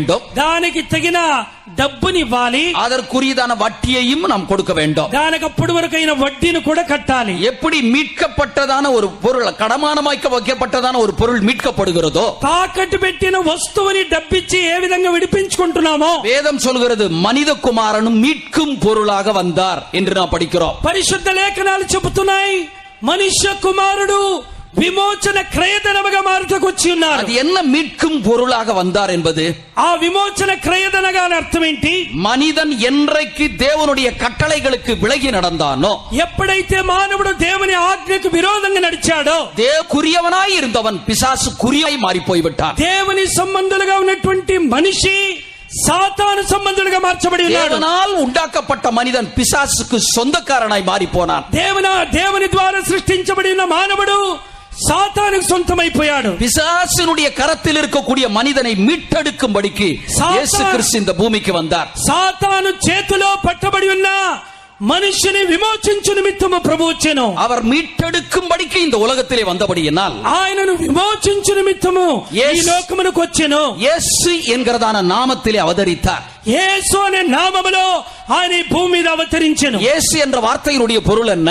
యేసు అనే పేరుకి అర్థం ఏంటి? ஜனங்களுடைய பாவத்திலிருந்து அவர் விடுதலையா நீக்கி ரட்சிக்கிறவர் என்றது அதனுடைய பொருளாயிருக்கிறது. మనుషుల యొక్క పాపము నుండి విమోచించి రక్షించువాడని అర్థం. பாவத்திலிருந்து மீட்டெடுக்க வேண்டுமானால் என்ன செய்ய வேண்டும்? పాపము నుండి విమోచించాలంటే ఏం చేయాలి? மீட்டெடுப்பதற்காக ஆண்டவராகிய இயேசு கிறிஸ்து ஒரு கிரயத்தை செலுத்த வேண்டும். విమోచించు నిమిత్తము ఒక క్రయ ధనాన్ని ప్రభు చెల్లించాలి. ஆண்டவராகிய இயேசு கிறிஸ்து தன்னையே ஒரு கிரயமாக ஒப்பு கொடுக்கின்றார். ప్రభు అయిన యేసు క్రీస్తు తన్నే ఒక క్రయధనముగా అప్పగించి ఉన్నారు. மனிதனை பிசாசுடைய கரத்திலிருந்து மீட்டெடுக்கும்படிக்கு, మనిషిని సాతాను చేతిలో నుండి విమోచించును, அதற்காக ஒரு கிரயத்தை கொடுத்து மீட்டெடுக்க வேண்டும். దానికి ఒక క్రయధనాన్ని చెల్లించి విమోచించాలి. மனுஷனை மீட்டெடுக்கும்படிக்கு இயேசு கிறிஸ்து என்ன செய்தார்? మనుషుల్ని విమోచించు నిమిత్తము ప్రభు ఏం చేసి ఉన్నారు? தன்னை ஒரு பழுதற்ற ஒரு பலியாக அவர் ஒப்பு கொடுத்தார்.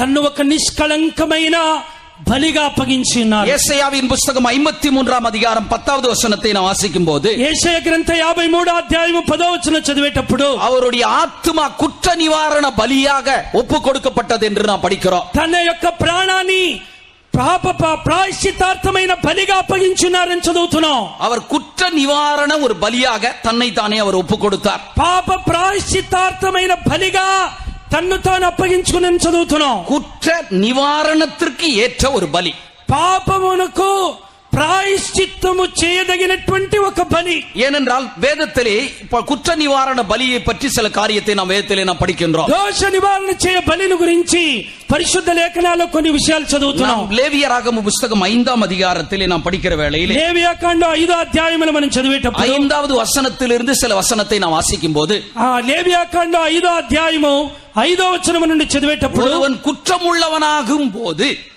ఒకడు ఏదైనా ఒక తప్పిదము చేసినప్పుడు அவன் தான் செய்தது பாவம் என்று அறிக்கையிட்டு, ఆయన తాను చేసిన తప్పుని ఒప్పుకోలు చేసి, தான் செய்த பாவத்திற்கு நிவாரணமாக ஆடுகளிலாவது வெள்ளாடுகளிலாவது ஒரு பலியை செலுத்த வேண்டும். ఆయన చేసిన పాపమునకు ప్రాయశ్చిత్తముగా గొర్రెలు గాని మేకలను గాని బలి చేయాలి. ஒருவன் குற்றமுள்ளவனாகும் போது, ఒకడు ఏదైనా ఒక తప్పిదము చేసినప్పుడు அந்த குற்றத்திற்கு நிவாரணமாக, ఆ యొక్క తప్పిదాన్ని ప్రాయశ్చిత్తానికి, அந்த குற்றத்திற்கு மன்னிப்பை பெற்றுக் கொள்ளும்படிக்கு ఆ తప్పుకి క్షమాపణ పొందు నిమిత్తము ஆடுகளிலாவது வெள்ளாடுகளிலாவது பலி செலுத்த வேண்டும் என்று வேதம் சொல்கின்றது. గొర్రెల్లో గాని మేకలను గాని బలి చేయాలని వాక్యములో చెప్పబడి ఉన్నది. இப்படிதான் மனிதன் பாவத்திலிருந்து விடுதலை பெற்றுக் கொள்ளும்படிக்கு மிருகங்களை பலி செலுத்தினார். ఈ విధంగా మానవుడు పాపము నుండి విడుదల పొందు నిమిత్తము జంతువుల్ని బలి చేశాడు. பலி செலுத்தினானே தவிர அவற்றிலிருந்து அவனால் விடுதலை பெற்றுக் கொள்ள முடியவில்லை. ఆ జీవాన్ని బలి చేశాడు గాని ఆయనకు విడుదల మాత్రం కలగలేదు. ஆண்டவராகிய இயேசு கிறிஸ்து என்ன செய்தார்? ప్రభు అయిన యేసు క్రీస్తు ఏం చేశాడు? தன்னால் உண்டாக்கப்பட்ட ஒரு மனிதன், తన ద్వారా సృష్టించబడిన మానవుడు பாவத்திற்கு அடிமைப்பட்டவனாய் இருக்கிறான். ఆయన పాపమునకు బానిసై ఉన్నాడు. அதிலிருந்து மீட்டெடுப்பதற்கு என்ன செய்வது? ఆయనను విమోచించు నిమిత్తం ఏం చేయాలి? தன்னையே குற்ற நிவாரண பலியாக ஒப்பு கொடுத்தார். తన్నే దోష పరిహారార్థమైన బలిగా ప్రభు అప్పగించెను. தன்னை குற்ற நிவாரண பலியாக ஒப்பு கொடுத்தபடியினால் மனிதனுக்கு பாவத்திலிருந்து ஒரு விடுதலை உண்டானது. తన్ను దోష పరిహారార్థమైన బలిగా అప్పగించడం వల్ల మానవునికి పాపము నుండి ఒక విడుదల ఉన్నది. இதை பற்றி பரிசுத்த வேதாகமம் என்ன சொல்கின்றது? దీని గురించి పరిశుద్ధ లేఖనం ఏం చెప్పుచున్నది? యేసయ్యా தீர்க்கதரிசன புத்தகம் 53ஆம் அதிகாரம் 12வது வசனத்தை வாசிக்கும்போது, యెషయా గ్రంథ 53వ అధ్యాయం 12వ వచనములో, அவர் தம்முடைய ஆத்துமாவை மரணத்தில் ஊற்றி ఆయన తన ప్రాణమును ధారపోసి அக்கிரமக்காரரில் ஒருவராக எண்ணப்பட்டு ఆయన దుష్టుల్లో ఒకడుగా ఎంచబడెను. அநேகருடைய பாவத்தை சுமந்து అనేకుల యొక్క పాపమును మోసుకొని அக்கிரமக்காரருக்காக வேண்டிக் கொண்டது நிமித்தம் ఆయన అక్రమం చేసిన వారి కొరకు వేడుకొనుట వలన அநேகரை அவருக்கு பங்காக கொடுப்பேன் என்று நாம் வேதத்திலே படிக்கிறோம். అనేకల్ని వారికి భాగముగా ఇచ్చేదనని వాక్యములు చదువుతున్నాం. மனிதனுடைய பாவத்தை இயேசு கிறிஸ்து தன்மேல் ஏற்றுக்கொண்டு మనుషుల యొక్క పాపాన్ని యేసుక్రీస్తు తన మీద ఎత్తుకొని மனிதனுக்காக அவர் மரித்தபடியினால் మనుషుల నిమిత్తము తాను మరణించుట వలన மனிதனுக்காக தன்னுடைய ஜீவனை கொடுத்தபடியினால் మనుషుల నిమిత్తము తన ప్రాణాన్ని అప్పగించుట వలన அருமையானவர்களே மனிதனை அவர் மீட்டெடுத்திருக்கிறார். ప్రియమైన వారలారా మనుషుల్ని ఆయన విమోచించి ఉన్నాడు. ஆண்டவராகிய இயேசு கிறிஸ்து ஒரு மீட்கும் பொருளாக தான் இந்த பூமிக்கு வந்தார். ప్రభు అయినటువంటి యేసుక్రీస్తు విమోచన క్రయధనముగా వచ్చి ఉన్నారు. வேதத்திலே பழைய ஏற்பாட்டின் பகுதியிலே மற்றொரு சம்பவத்தையும் கூட நாம் படிக்கின்றோம். పాత నిబంధనలో ఇంకొక సంభవాన్ని చదువుతున్నాం. இஸ்ரவேல் என்கிறதான ஒரு கூட்ட ஜனங்கள் இருந்தார்கள். ఇశ్రాయేలీయులైన ఒక ప్రజలు ఉండేవారు. 400 ஆண்டுகள் எகிப்திலே அடிமைத்தனத்தில் இருந்தார்கள். 400 సంవత్సరాలు ఐగుప్తు దేశపు యొక్క బానిసత్వములో ఉండిరి. இந்த அடிமைத்தனத்திலிருந்து விடுதலையாக்கப்படுவதற்கு அவர்கள் என்ன செய்தார்கள்? ఈ బానిసత్వము నుండి విడుదల పొందు నిమిత్తం ఏం చేయాలి? அவர்களுக்காக ஒரு பஸ்கா ஆட்டுக்குட்டி அடிக்கப்பட்டது. వారు కొరకు పస్కా గొర్రె పిల్ల వధించబడింది. அந்த பஸ்கா ஆட்டுக்குட்டியின் மூலமாக அவர்களுக்கு விடுதலை உண்டானது. పస్కా గొర్రె పిల్ల రక్తము ద్వారా వారికి విడుదల కలిగెను. 400 ஆண்டுகள் அடிமைத்தனத்தில் இருந்தவர்கள் மீட்டெடுக்கப்பட்டார்கள். 400 సంవత్సరాలు బానిసత్వములో ఉన్న వారు విడుదల పొంది ఉన్నారు. அருமையானவர்களே, புதிய ஏற்பாட்டு காலத்திலே ஆண்டவராகிய இயேசு கிறிஸ்து பஸ்காவாய் இருக்கிறார். ప్రియమైన వారలారా, క్రొత్త నిబంధనలో ప్రభువైన యేసే పస్కా గొర్రె పిల్ల. அவர் பஸ்காவாக தன்னை ஒப்புக் கொடுத்தபடியினால் ఆయన పస్కాగా తన అప్పగించడం వలన மனிதன் மீட்டெடுக்கப்பட்டிருக்கின்றான். మానవుడు విమోచన పొంది ఉన్నాడు. சாத்தானுடைய கரத்தில் இருந்தவன் மீட்டெடுக்கப்பட்டவனாய் இருக்கிறான். సాతాను చేతిలో నుండి విడుదల పొంది ఉన్నాడు. அருமையானவர்களே, நாம் சாத்தானுக்குரியவர்கள் அல்ல. ప్రియమైన వారలారా, మేము సాతాను సంబంధం நாம் ஆண்டவருக்கு சொந்தமான ஜனமாய் இருக்கிறோம். మనమైతే దేవునికే సొంతం. ஆண்டவருக்கு சொந்தமானவர்கள் எல்லாரும் ஒரு அல்லேலூயா சொல்லுவோமாக. దేవుని సంబంధులందరూ హల్లెలూయా చెప్పండి. அல்லேலூயா. நாம் ஆண்டவரால் மீட்கெடுக்கப்பட்டவர்களாய் இருக்கிறோம். మనము దేవుని ద్వారా విమోచించబడిన జనులు. நம் மீதோ நம்முடைய குடும்பத்தின் மீதோ அடிமைப்படுத்துவதற்கு எந்த சத்துருடைய வல்லமைகளுக்கும் இடமில்லை. మన మీద గాని మన కుటుంబం మీద గాని పరిపాలన చేయుటకు ఏలుటకు ఏ శత్రు శక్తికి అధికారం లేదు. இயேசு கிறிஸ்து தம்மை பலியாக ஒப்பு கொடுத்து நம்மை மீட்டெடுத்திருக்கின்றார். యేసు క్రీస్తు తన్ను బలిగా అప్పగించి మనల్ని విమోచించి ఉన్నాడు. அமெரிக்கா நாட்டிலே 16வது ஜனாதிபதியாய் இருந்தவர் ஆபிரகாம் லிங்கன் என்பவர்.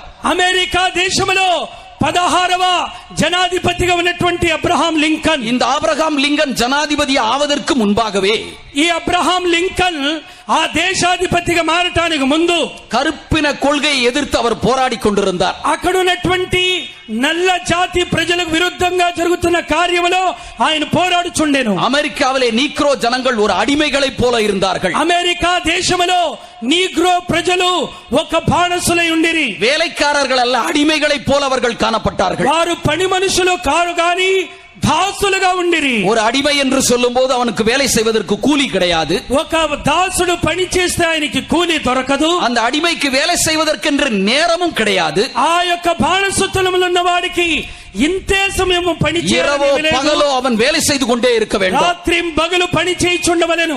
ஆனால் இந்த இனவெறி கொள்கையை எதிர்த்து ஆபிரகாம் போராடி கொண்டிருந்தார். ఇటువంటి కార్యాన్ని ఎదిరిస్తూ పోరాడుతూ అబ్రహాం లింకన్ కనబడి ఉన్నారు. ஒரு சந்தர்ப்பத்தில் அவர் சந்தை வெளிக்கு புறப்பட்டு போகிறார். ఒక్కసారి ఒక సంతలోనికి ఆయన వెళ్తాడు. மனிதர்களை வியாபாரித்து அவர்கள் ஏலம் போட்டுக் கொண்டிருக்கிறார்கள். అక్కడ మనుషుల్ని వేలం పాటు పాడుతున్నారు. ஒருவன் ஒரு வாலிப பெண்ணை ஏலம் போடுகின்றார். అక్కడ ఒకడు ఒక యవన సహోదరిని వేలం పాటు పాడుతున్నాడు. ஆபிரகாம் லிங்கன் இதை கண்டு கொண்டிருக்கிறார். అబ్రహాం లింకన్ దీన్ని చూస్తున్నాడు. அவளை $400 அவளை விலை கொடுத்து வாங்குகின்றார். $400 ఇచ్చి ఆ యవన సోదరిని అబ్రహాం లింకన్ విమోచించాడు. அந்த கருப்பின பெண்ணோ தன்னுடைய முகத்திலே கலவரத்தோடு கூட காணப்படுகின்றாள். ఆ నల్ల జాతికి చెందిన యవనస్తురాలు ముఖములో కలవరముతో ఉంది. இந்த மனிதன் கொண்டு போய் தனக்கு எப்படிப்பட்ட ஒரு சித்திரவதையை தரப்போகிறானோ என்று நினைக்கின்றார். నన్ను విమోచించి డబ్బిచ్చి కొనుక్కున్న ఈ వ్యక్తి నన్ను ఎంత హింసపరచబోతున్నాడో అని. ஆனால் ஆபிரகாம் லிங்கன் என்ன செய்தார்?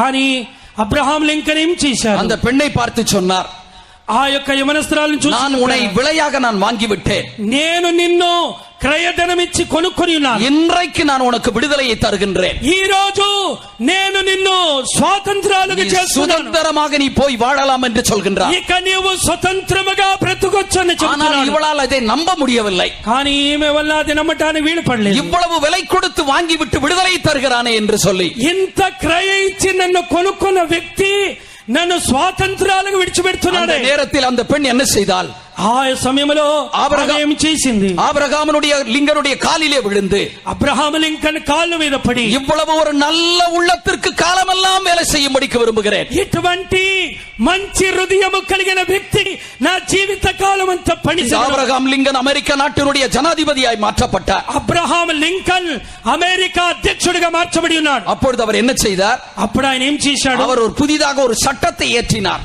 ఆయన క్రొత్తగా ఒక చట్టాన్ని అమలుపరిచాడు. இந்த சட்டத்தின் மூலமாக ఈ యొక్క చట్టక్రమముగా அமெரிக்க தேசத்தில் இருக்கக்கூடிய அனைத்து கருப்பின ஜனங்களுக்கு ஒரு விடுதலை.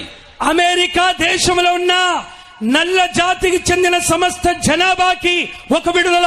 எந்த வீட்டிலும் அடிமைகளாக காணப்படக்கூடாது. ఎక్కడ కూడా మీరు దాసులుగా కనబడకూడదు. எல்லாரையும் விடுதலை செய்ய வேண்டும் என்று பார்லிமெண்டிலே ஒரு சட்டத்தை ஏற்றினார். పార్లమెంట్ లో సంతకం పెట్టి ఒక చట్టం అమలుపరిచాడు, అందరిని విడుదల చేయాలని. இன்றைக்கு அந்த சட்டம் இயற்றப்பட்டதோ அன்றைக்கு கருப்பின ஜனங்களுக்கு ஒரு விடுதலை உண்டானது. ఏ రోజైతే ఆ చట్టం అమల్లో వచ్చిందో నల్ల జాతి జనులకు పూర్తి స్వాతంత్రం. அந்த ஜனங்களோ தங்களுடைய சந்தோஷத்தை வீதிகளிலே வந்து அவர்கள் கூக்கரலிட்டு ஆடி பாடி கொண்டிருந்தார்கள். ఆ జనులైతే తమ కలిగిన సంతోషానికి వీధుల్లో వచ్చి సంతోషిస్తూ గంతులు వేశారు. அப்படிப்பட்ட ஒரு நேரத்தில் நடைபெற்றது என்ன? ఆ సమయంలో జరిగినది ఏంటి? அங்கே இருக்கக்கூடியதான வெள்ளைக்காரர்கள் ஆபிரகாம் லிங்கனின் மேல் கோபம் கொண்டு, అక్కడ ఉన్నటువంటి తెల్ల జాతి ప్రజలు అబ్రహాం లింకన్ நம்முடைய வீட்டில் இருக்கக்கூடிய அடிமைகளுக்கு ஒரு விடுதலை கிடைத்து விட்டதே, మా ఇంట్లో ఉన్న దాసులందరికీ ఒక విడుదల కలిగిందే, இனிமேல் நம்முடைய வீட்டிலே யார் வேலை செய்வது? ఇక మీదట మా ఇంట్లో ఎవరు పని చేస్తారు? அவர்கள் கோபமுடையவர்களாய் இருந்தார்கள். వారికి కోపం వచ్చింది. ஒருவன் துப்பாக்கியினால் ஆபிரகாம் லிங்கனை சுட்டு கொண்டு விட்டான். అప్పుడు ఒకడు తుపాకీతో అబ్రహాం లింకన్ ని చంపివేశాడు. கருப்பின ஜனங்களுக்கு ஒரு விடுதலை உண்டானது. నల్ల జాతి జనులకు ఒక విడుదల కలిగింది. ஆனால் அவர்களுக்காக ஆபிரகாம் லிங்கன் மரித்தார்.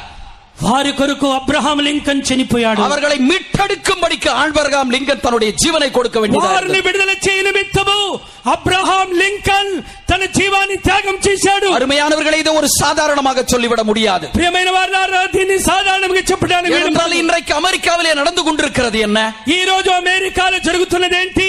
அந்த தேசத்திலே அடிமைகளாக இருந்த அந்த ஜனங்கள், ఆ దేశములో బానిసలుగా బ్రతికిన జనులు, அந்த அமெரிக்க தேசத்தை இன்னைக்கு ஆளக்கூடியவர்களாய் இருக்கிறார்கள். బానిసగా బ్రతికిన వారు పరిపాలించు వారుగా మార్చబడ్డారు. தேசத்தினுடைய ஜனாதிபதி ஒபாமா, அவர் ஒரு கருப்பினவர் வம்சத்தை சேர்ந்தவர். ఆ దేశానికి చెందిన అమెరికా అధ్యక్షుడు కూడా నల్ల జాతికి చెందినవాడు. அந்த தேசத்தில் இருக்கக்கூடிய அடிமைகள் இன்றைக்கு ஆண்டு கொண்டிருக்கிறார்கள். ఆ దేశంలో ఒక కాలంలో బానిసగా కనబడిన వారు ఇప్పుడు పరిపాలిస్తున్నారు. அவர்களுக்கு கிடைத்த இந்த விடுதலை, அவர்களுக்கு கிடைத்த ஆளுகை எப்படி உண்டானது? వారికి దొరికిన విడుదల, ఈ యొక్క పరిపాలన ఎలాగ దొరికింది? அவர்களுக்காக ஒருவர் மரித்தார். వారి కొరకు ఒకరు చనిపోయారు. அருமையானவர்களே, நமக்காக ஒருவர் மரித்திருக்கின்றார். ప్రియమైన వాళ్ళారా, మన కొరకు ఒకరు మృతి చెంది மனிதனை பாவத்திலிருந்து மீட்டெடுத்திருக்கிறார். మనుషుల్ని పాపం నుండి విమోచించి ఉన్నారు. பிசாசுடைய கரத்திலிருந்து மீட்டெடுத்திருக்கிறார். సాతాను చేతిలో నుండి విడిపించి ఉన్నారు. நம்மை மீட்டெடுக்கும்படிக்கு ஒரு பெரிய கிரயத்தை செலுத்தி இருக்கிறார். మనల్ని విమోచించు నిమిత్తము గొప్ప క్రయధనము చెల్లించబడింది. சகோதரனே, சகோதரியே, అందువల్ల సోదర సోదరి, உன்னுடைய குடும்பத்துக்குள் காணப்படுகிற சத்துருவனுடைய வல்லமை எப்படிப்பட்டது? నీ కుటుంబంలో కనబడుతున్న శత్రు శక్తి ఎలాంటిది? பிசாசுனுடைய வல்லமையினால் நீ போராடிக் கொண்டிருக்கிறாயோ? సాతాను శక్తితో పోరాడుతున్నావా? செய்வின வல்லமையினால் கட்டப்பட்ட நிலவரத்தில் இருக்கின்றாயோ? సాతబడి శక్తుల ద్వారా కట్టబడి ఉన్నావా? பிசாசின் மூலமாக சமாதானம் இல்லாத நிலவரத்தில் இருக்கின்றாயோ? సాతాను వల్ల సమాధానము కోల్పోయి ఉన్నావా? எல்லாவற்றிலிருந்தும் நம்முடைய ஆண்டவராகிய இயேசு கிறிஸ்து மீட்டெடுத்திருக்கிறார். అన్నిటిలో నుండి మన ప్రభు అయిన యేసుక్రీస్తు విమోచించి ఉన్నారు. இனி எந்த சத்துருவுடைய வல்லமைக்கு நாம் அடிமைப்பட்டவர்கள் அல்ல. ఇక ఏ శత్రు శక్తికి మన బానిసలు కానే కాదు. ஆண்டவராகிய இயேசு கிறிஸ்து நமக்கு ஒரு விடுதலையை தந்திருக்கிறார். ప్రభు అయిన యేసు మనకు విడుదల ఇచ్చి ఉన్నారు. இனிமேல் எதற்கும் பிசாசு பிசாசு என்று சொல்லாதிருங்கள்.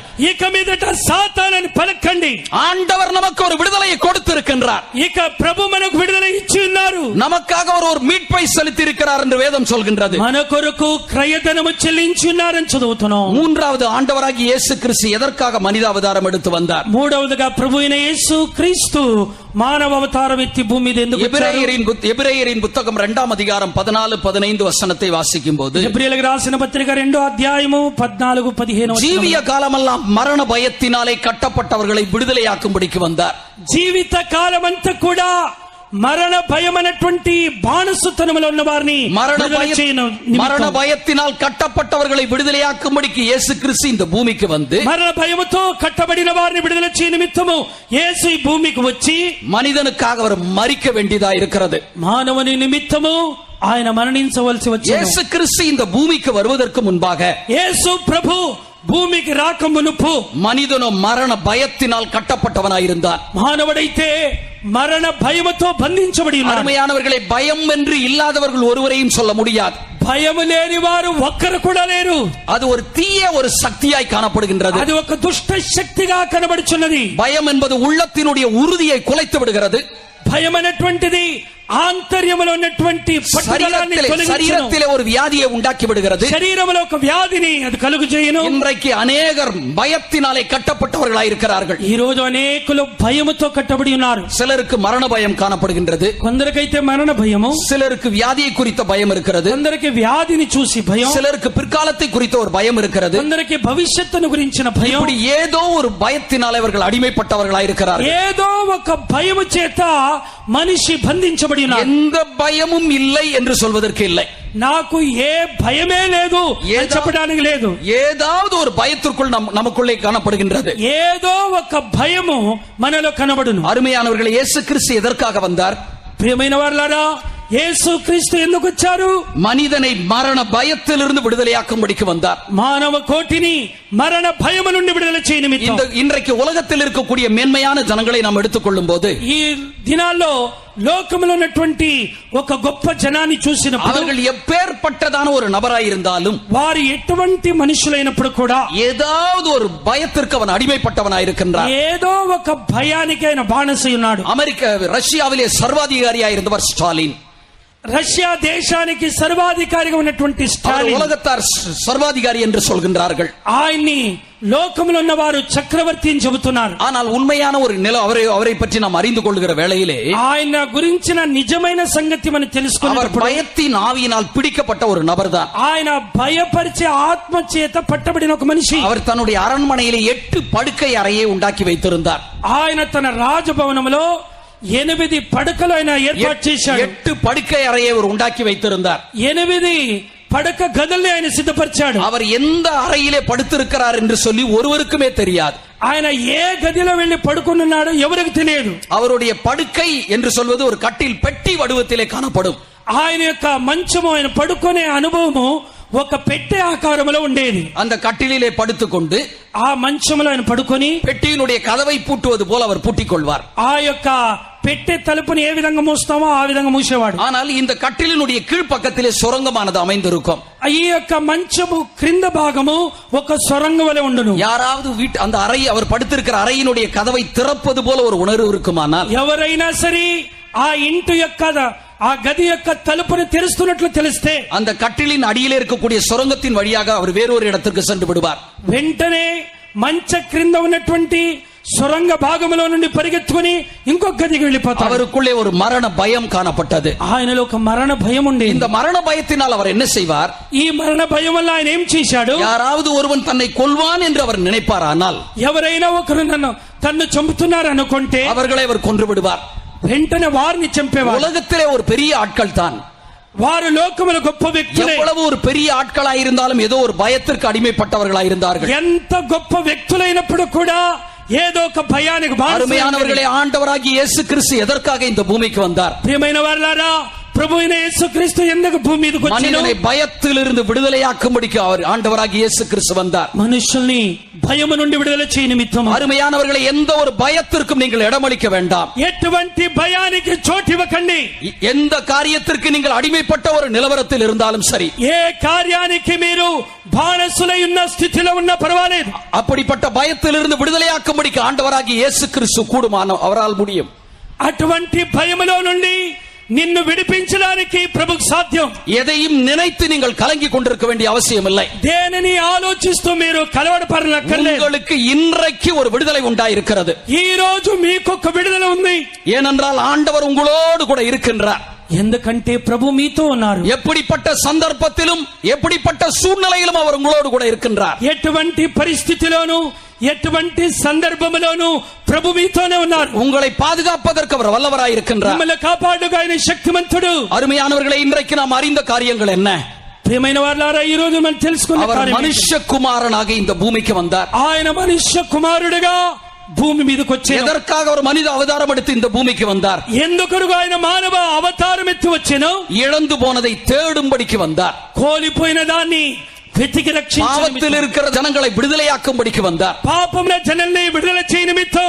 இரண்டாவது, மனிதனை மீட்டெடுக்கும்படிக்கு வந்தார். రెండవదిగా మనుషుల్ని విమోచించు నిమిత్తము. மனிதனை பிசாசனுடைய கரத்திலிருந்து விடுதலையாக்கும்படிக்கு வந்தார். మానవుణ్ణి సాతాను చేతిలో నుండి విడుదల చేయ నిమిత్తము. மூன்றாவது, ஜீவிய காலமெல்லாம் மரண பயத்தினாலே கட்டப்பட்டவர்களை விடுதலையாக்கும்படிக்கு வந்தார். జీవిత కాలమంతా మరణ భయముతో బంధించబడిన వారిని విడుదల చేయ నిమిత్తము. அருமையானவர்களை, இப்படிப்பட்ட அநேக சத்தியங்களை கேட்டுக் கொண்டிருந்தீர்கள். ఇప్పుడు ఇలాంటి అనేక సత్యములు విని ఉన్నారు.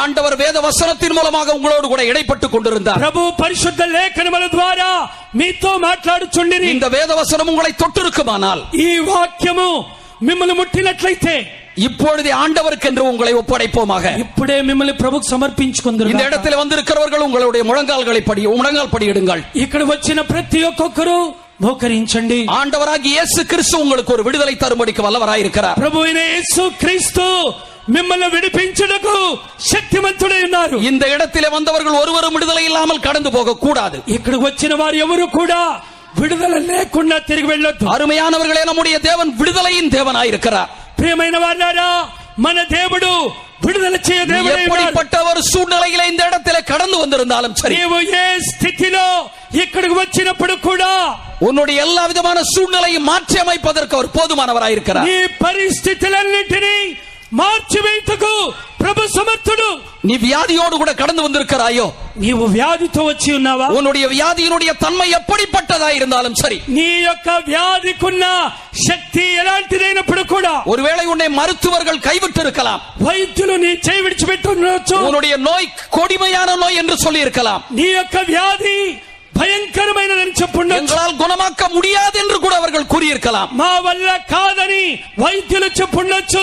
எப்படிப்பட்ட ஒரு சூழ்நிலையாயிருந்தாலும் கவலைப்படாதிருங்கள். ఎటువంటి స్థితి అయినా బాధపడకండి. அருமையானவர்களே, ஆண்டவராகிய இயேசு கிறிஸ்து விடுதலையாக்குவதற்கு வல்லவராயிருக்கிறார். ప్రియమైన దేవుని బిడ్డలారా, ప్రభు విడిపించుటకు உங்கள் வாய்களை திறந்தவரை நோக்கி கூப்பிடுங்கள். మీ నోరు తెరిచి ప్రభుని చూసి మొరపెట్టండి. ஆண்டவரே, எனக்காக இறங்கும் என்று சொல்லுங்கள். ప్రభువా, నన్ను కనికరించుమని అడగండి. அவருடைய வல்லமையானது இறங்கி வருகிறது. దేవుని శక్తి మన మధ్యలో దిగి వచ్చి வியாதியில் இருந்து உங்களை தொட்டு குணமாக்குகிறது. నీ వ్యాధి నుండి ఆ శక్తి మిమ్మల్ని విడిపించును. இடத்திட்டு கடந்து போகிறதான நேரத்தில் விடுதலையோடு கூட கடந்து போவீர்கள். ఇక్కడ నుండి మీరు వెళ్ళేటప్పుడు విడుదలతో వెళ్ళదురు. பிசாசினால் பிடிக்கப்பட்ட நிலவரத்தில் இருக்கிறாயோ? సాతాను ద్వారా పట్టబడిన స్థితిలో பாவத்தினால் விடுதலைப்பட்டு பிடிக்கப்பட்ட நிலவரத்தில் இருக்கிறாயோ? పాపముతో బంధించబడి ఉన్నావా?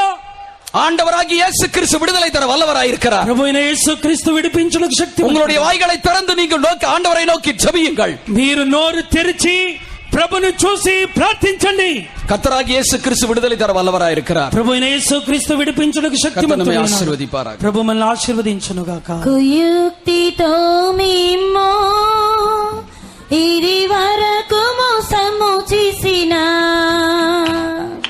కుయుక్తితో మేము ఇది వరకు మోసము చేసిన, ఘట సర్పశక్తి నుండి మీరు విడుదల పొందుటకు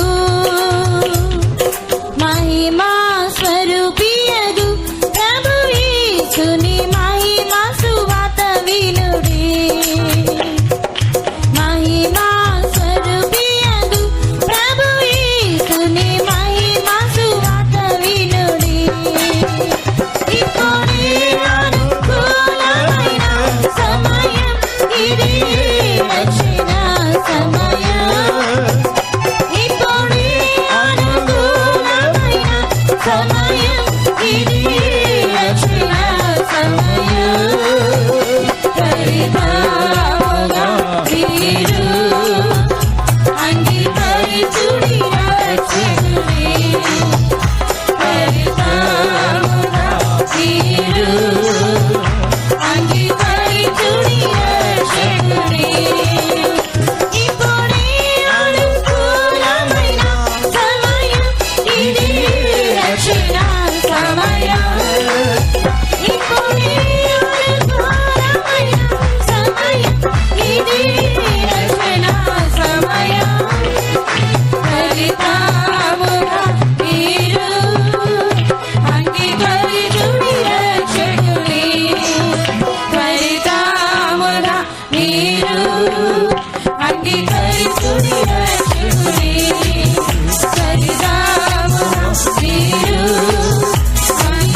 హల్లెలూయా, హల్లెలూయా. అందరు లేచి నిలబడండి. ఈ రాత్రి ప్రభు తన శ్రేష్టమైన సత్యములు ఎందుకు ప్రభు ఈ లోకానికి వచ్చినాడన్న విషయము వాక్య రూపంలో స్పష్టంగా మనం గ్రహించున్నాం. మనుషుని క్రయధనముగా విమోచించుటకు, మనుషుని పాపము క్షమించుటకు యేసు ప్రభు తను తానే శిలువలో బలిగా అర్పించినాడు. ప్రియులారా, ఈ రాత్రికాల సమయమందు మన యొక్క దోషములను ఒప్పుకొని విడిచిపెట్టిన ఎడ్ల మీ వ్యాధులైనా సరే, బంధకాలైనా సరే, ప్రతి దురాత్మ శక్తి, ఏ బంధకాలైనా సరే, పాపాలు ఒప్పుకుంటే నిత్యముగా దేవుడు విడుదల అనుగ్రహించున్నాడు. ఆ అధిపతి అందరి ముందు మోకరించి నా దేశాన్ని ప్రవాసరించు, నా దోషములు క్షమించమని తన దోషాలు ఒప్పుకున్నాడు. ఇతరుల దోషాలు నెంచలేదు, ఇతన్ని నేరస్తులుగా మార్చలేదు. అందరి ముందు నిలబడి తన దోషాలు ఒప్పుకున్నాడు. ప్రభా, నా దోషాలు నన్ను క్షమించు ప్రభా, ఈ దేశాన్ని ఆశీర్వదించము. ఎంతమంది ప్రార్థించబోతున్నారు, ఎంతమంది దోషాలు ఒప్పుకొనబోతున్నారు. నిత్యముగా ఒక విడుదల దేవుడు అనుగ్రహించబోతున్నాడు. నీ వ్యాధి ఎంత భయంకరమైనా సరే, క్యాన్సర్ అయినా సరే, టీబీ అయినా సరే, ట్యూమర్ అయినా సరే, నడుము నొప్పి అయినా సరే, ఏ వ్యాధి అయినా సరే, ప్రభు నిన్ను విడుదల చేయటకు శక్తివంతుడై ఉన్నాడు. అనేక సంవత్సరముల నుంచి, అనేక నెలల నుంచి మనుషులు, వైద్యులు, సొంత వారు నిన్ను చేయి విడిచిపెట్టి ఉండవచ్చు. కానీ ప్రభు ఆరంభములోనే మాట్లాడి ఉన్నాడు, నిన్ను విడవను, ఎడబాయను, నేను నీతో ఉన్నాను.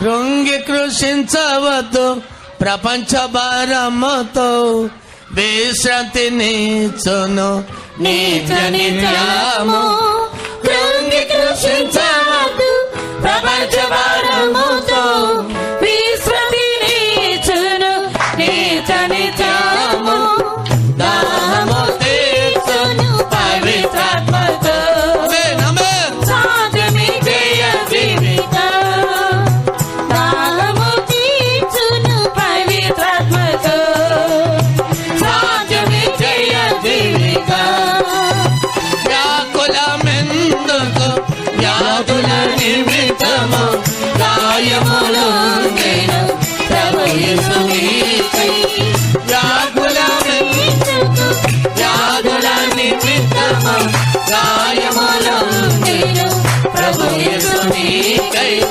తీరని రోగంతో నమ్మిరము ఇది సర్వ గడియా ప్రభు నిన్ను ముట్టబోతున్నాడు రోగంతో నమ్మిరము ఇది సర్వ గడియా వ్యాకులమెందుకు వ్యాధుల నిమిత్తము గాయములు నేను ప్రభు యేసు నీకై వ్యాకులమెందుకు వ్యాధుల నిమిత్తము గాయములు నేను ప్రభు యేసు నీకై తీరని రోగంతో నమ్మిరము ఇప్పుడే విడుదల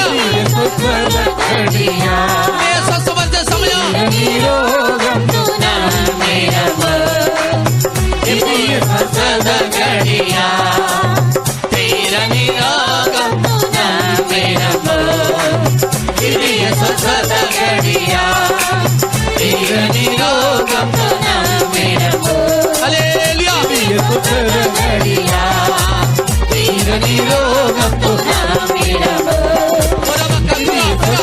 గడియా తీరని రోగంతో నమ్మిరము ఇది సద గడియా తీరని రోగంతో నమ్మిరము ఇది సద గడియా తీరని రోగంతో నమ్మిరము ఇది సద గడియా తీరని రోగంతో నమ్మిరము ఇది సద గడియా తీరని రోగంతో నమ్మిరము ఇది సద గడియా తీరని రోగంతో నమ్మిరము విడుదల గడియా తీరని రోగంతో నమ్మిరము ఇది సద గడియా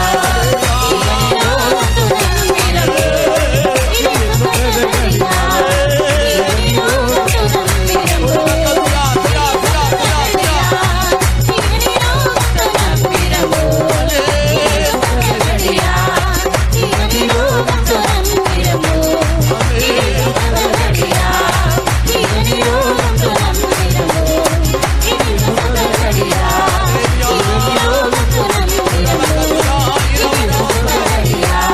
తీరని రోగంతో నమ్మిరము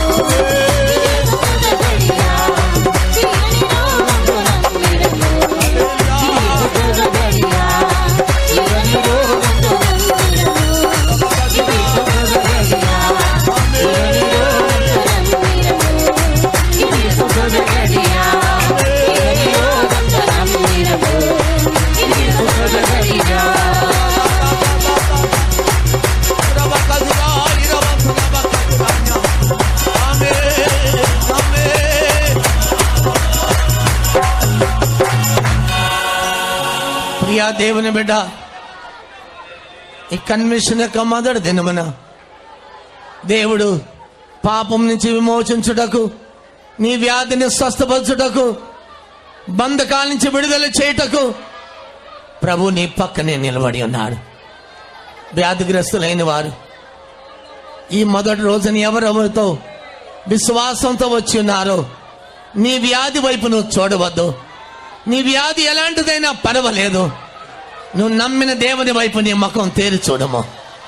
ఆయన నీ కొరకు గాయపరచబడి ఉన్నాడు. విశ్వాసంతో నీ కుడి చెయ్యి వ్యాధి గల స్థలంలో ఉంచు, నీ ఎడమ చెయ్యి పైకెత్తు. నీ వ్యాధి ఎలాంటిదైనా సరే దాని వైపు చూడొద్దు. విశ్వాసంతో నీ కుడి హస్తము వ్యాధి గల స్థలంలో ఉంచు.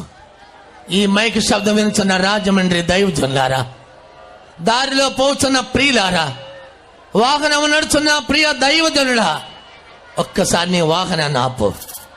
ప్రభువు నిన్ను స్వస్థపరచబోతున్నాడు. ప్రభు నిన్ను ఆశీర్వదించబోతున్నాడు. ప్రభు నిన్ను గొప్ప చేయబోతున్నాడు.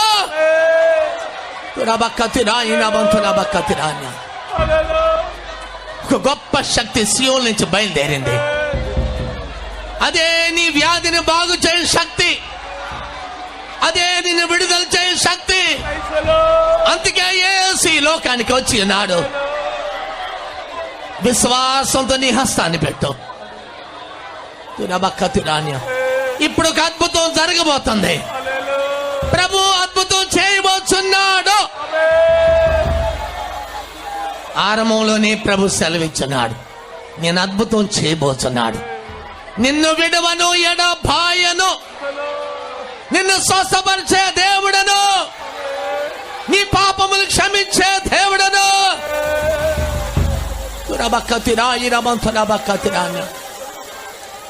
పొందెదను యేసుని గాయములచే స్వస్థత నొందెదను. పొందెదను యేసుని గాయములచే స్వస్థత నొందెదను. వ్యాధియు వేదనను సిలువలో వహించే, వ్యాధియు వేదనను సిలువలో వహించే, నమ్మదగిన గొప్ప వైద్యుడేగా, నమ్మదగిన గొప్ప వైద్యుడేగా. పొందెదను యేసుని గాయములచే పొందెదను యేసుని గాయములచే స్వస్థత నొందెదను. సిలువలో వహించే, వ్యాధియు వేదనను సిలువలో వహించే, నమ్మదగిన గొప్ప వైద్యుడేగా, నమ్మదగిన గొప్ప వైద్యుడేగా. వ్యాధియు వేదనను సిలువలో వహించే, వ్యాధియు వేదనను సిలువలో వహించే, నమ్మదగిన గొప్ప వైద్యుడేగా, నమ్మదగిన గొప్ప వైద్యుడేగా. వ్యాధియు వేదనను సిలువలో వహించే, వ్యాధియు వేదనను సిలువలో వహించే, నమ్మదగిన గొప్ప వైద్యుడేగా, నమ్మదగిన గొప్ప వైద్యుడేగా, నమ్మదగిన గొప్ప వైద్యుడేగా, నమ్మదగిన గొప్ప వైద్యుడేగా, నమ్మదగిన గొప్ప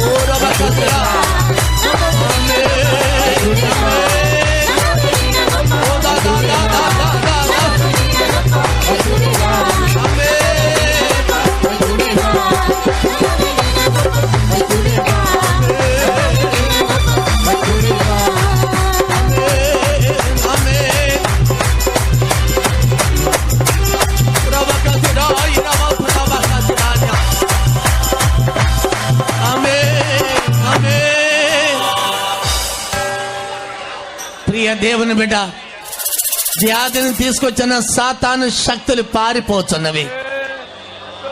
ఇప్పుడు వ్యాధికి బలము లేదు, వ్యాధికి శక్తి లేదు. ఆ దుష్టుడు పారిపోయాడు. కుష్ఠరోగిని ముట్టి శుద్ధి చేసిన యేసు మహాకనికరముతో, కుష్ఠరోగిని ముట్టి శుద్ధి చేసిన యేసు మహాకనికరముతో, కుదరని వ్యాధితో వచ్చిన నీకును స్వస్థతని చేయవే, కుదరని వ్యాధితో వచ్చిన నీకును స్వస్థతని చేయవే. శక్తిగల నామములో కుష్ఠరోగిని ముట్టి శుద్ధి చేసిన యేసు మహాకనికరముతో, హల్లెలూయా. రోగిని ముట్టి శుద్ధి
శక్తి ఉంది. ఆయన నామములో స్వస్థత ఉన్నది. ఆయన నామములో విడుదల ఉన్నది. శాతబడి శక్తులు, సాతాను శక్తులు నీలో నుంచి తొలగించబడి ఉన్నవి. వ్యాధి నుండి స్వస్థత పొంది ఉన్నావు. నీ దేవుడు నీలో గొప్ప కార్యాలు చేసి ఉన్నాడు. నా ప్రభు నన్ను స్వస్థపరిచినన్న వాళ్ళ చేతులెత్తు. గొప్ప శక్తి నిన్ను ఆవరించి ఉన్నది. దేవుడు నన్ను స్వస్థపరిచాడు. ఈ మొదటి కూటంలో నాలో అద్భుతం చేశాడు. స్వస్థత పొందిన వాళ్ళు, బాధల నుంచి విడుదల పొందిన వారు, సాతాను కట్టుల నుంచి విడుదల పొందిన వారు చేతులు పైకెత్తు. దేవుడు అనేక మందిని స్వస్థపరిచాడు, విడుదలిచ్చాడు. స్తోత్రించదాము. స్తోత్రం, స్తోత్రం, స్తోత్రం, స్తోత్రం. గట్టిగా స్తోత్రించదాము. ఈ రాజమండ్రి పట్టణాన్ని ప్రేమించి, మనలందరినీ ప్రేమించి, ఈ మొదటి కూటములోని తన దాసుని అభిషేకించి యేసు ఈ లోకానికి వచ్చింది పాప విమోచన కొరకు, వ్యాధిని తొలగించుటకు.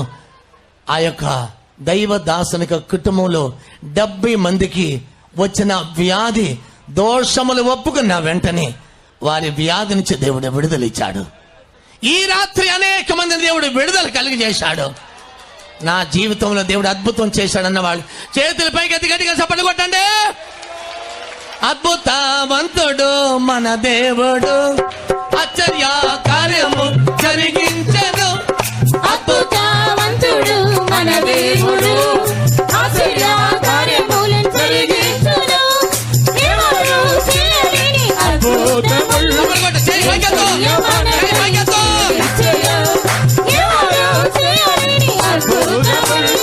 యేసయ్య మనకై చేయనిచ్చెను. అద్భుతవంతుడు మన దేవుడు, ఆశ్చర్య కార్యములు జరిగించెను. అద్భుతవంతుడు మన దేవుడు, ఆశ్చర్య కార్యములు జరిగించెను. ఎవరు చేయలేని అద్భుతములు యేసయ్య మనకై చేయనిచ్చెను. ఎవరు చేయలేని అద్భుతములు యేసయ్య మనకై చేయనిచ్చెను. ఎవరు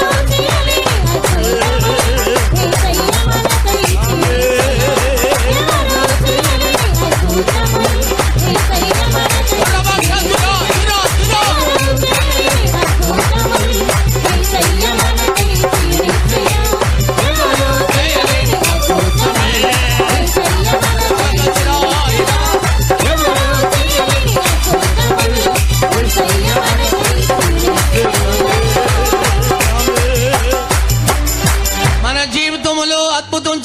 దేవునికి చేతులెత్తి వంద స్తోత్రం చెల్లించదము. స్తోత్రం, స్తోత్రం, స్తోత్రం, స్తోత్రం, స్తోత్రం, స్తోత్రం. వాతావరణాన్ని దేవుడు అనుకూలపరిచినందుకు స్తోత్రించదము. స్తోత్రం, స్తోత్రం, స్తోత్రం, స్తోత్రం, స్తోత్రం. తీసుకొచ్చిన దైవజనులు గారు స్తోత్రించదము. స్తోత్ర, స్తోత్ర, స్తోత్ర, స్తోత్ర, స్తోత్ర, స్తోత్రం.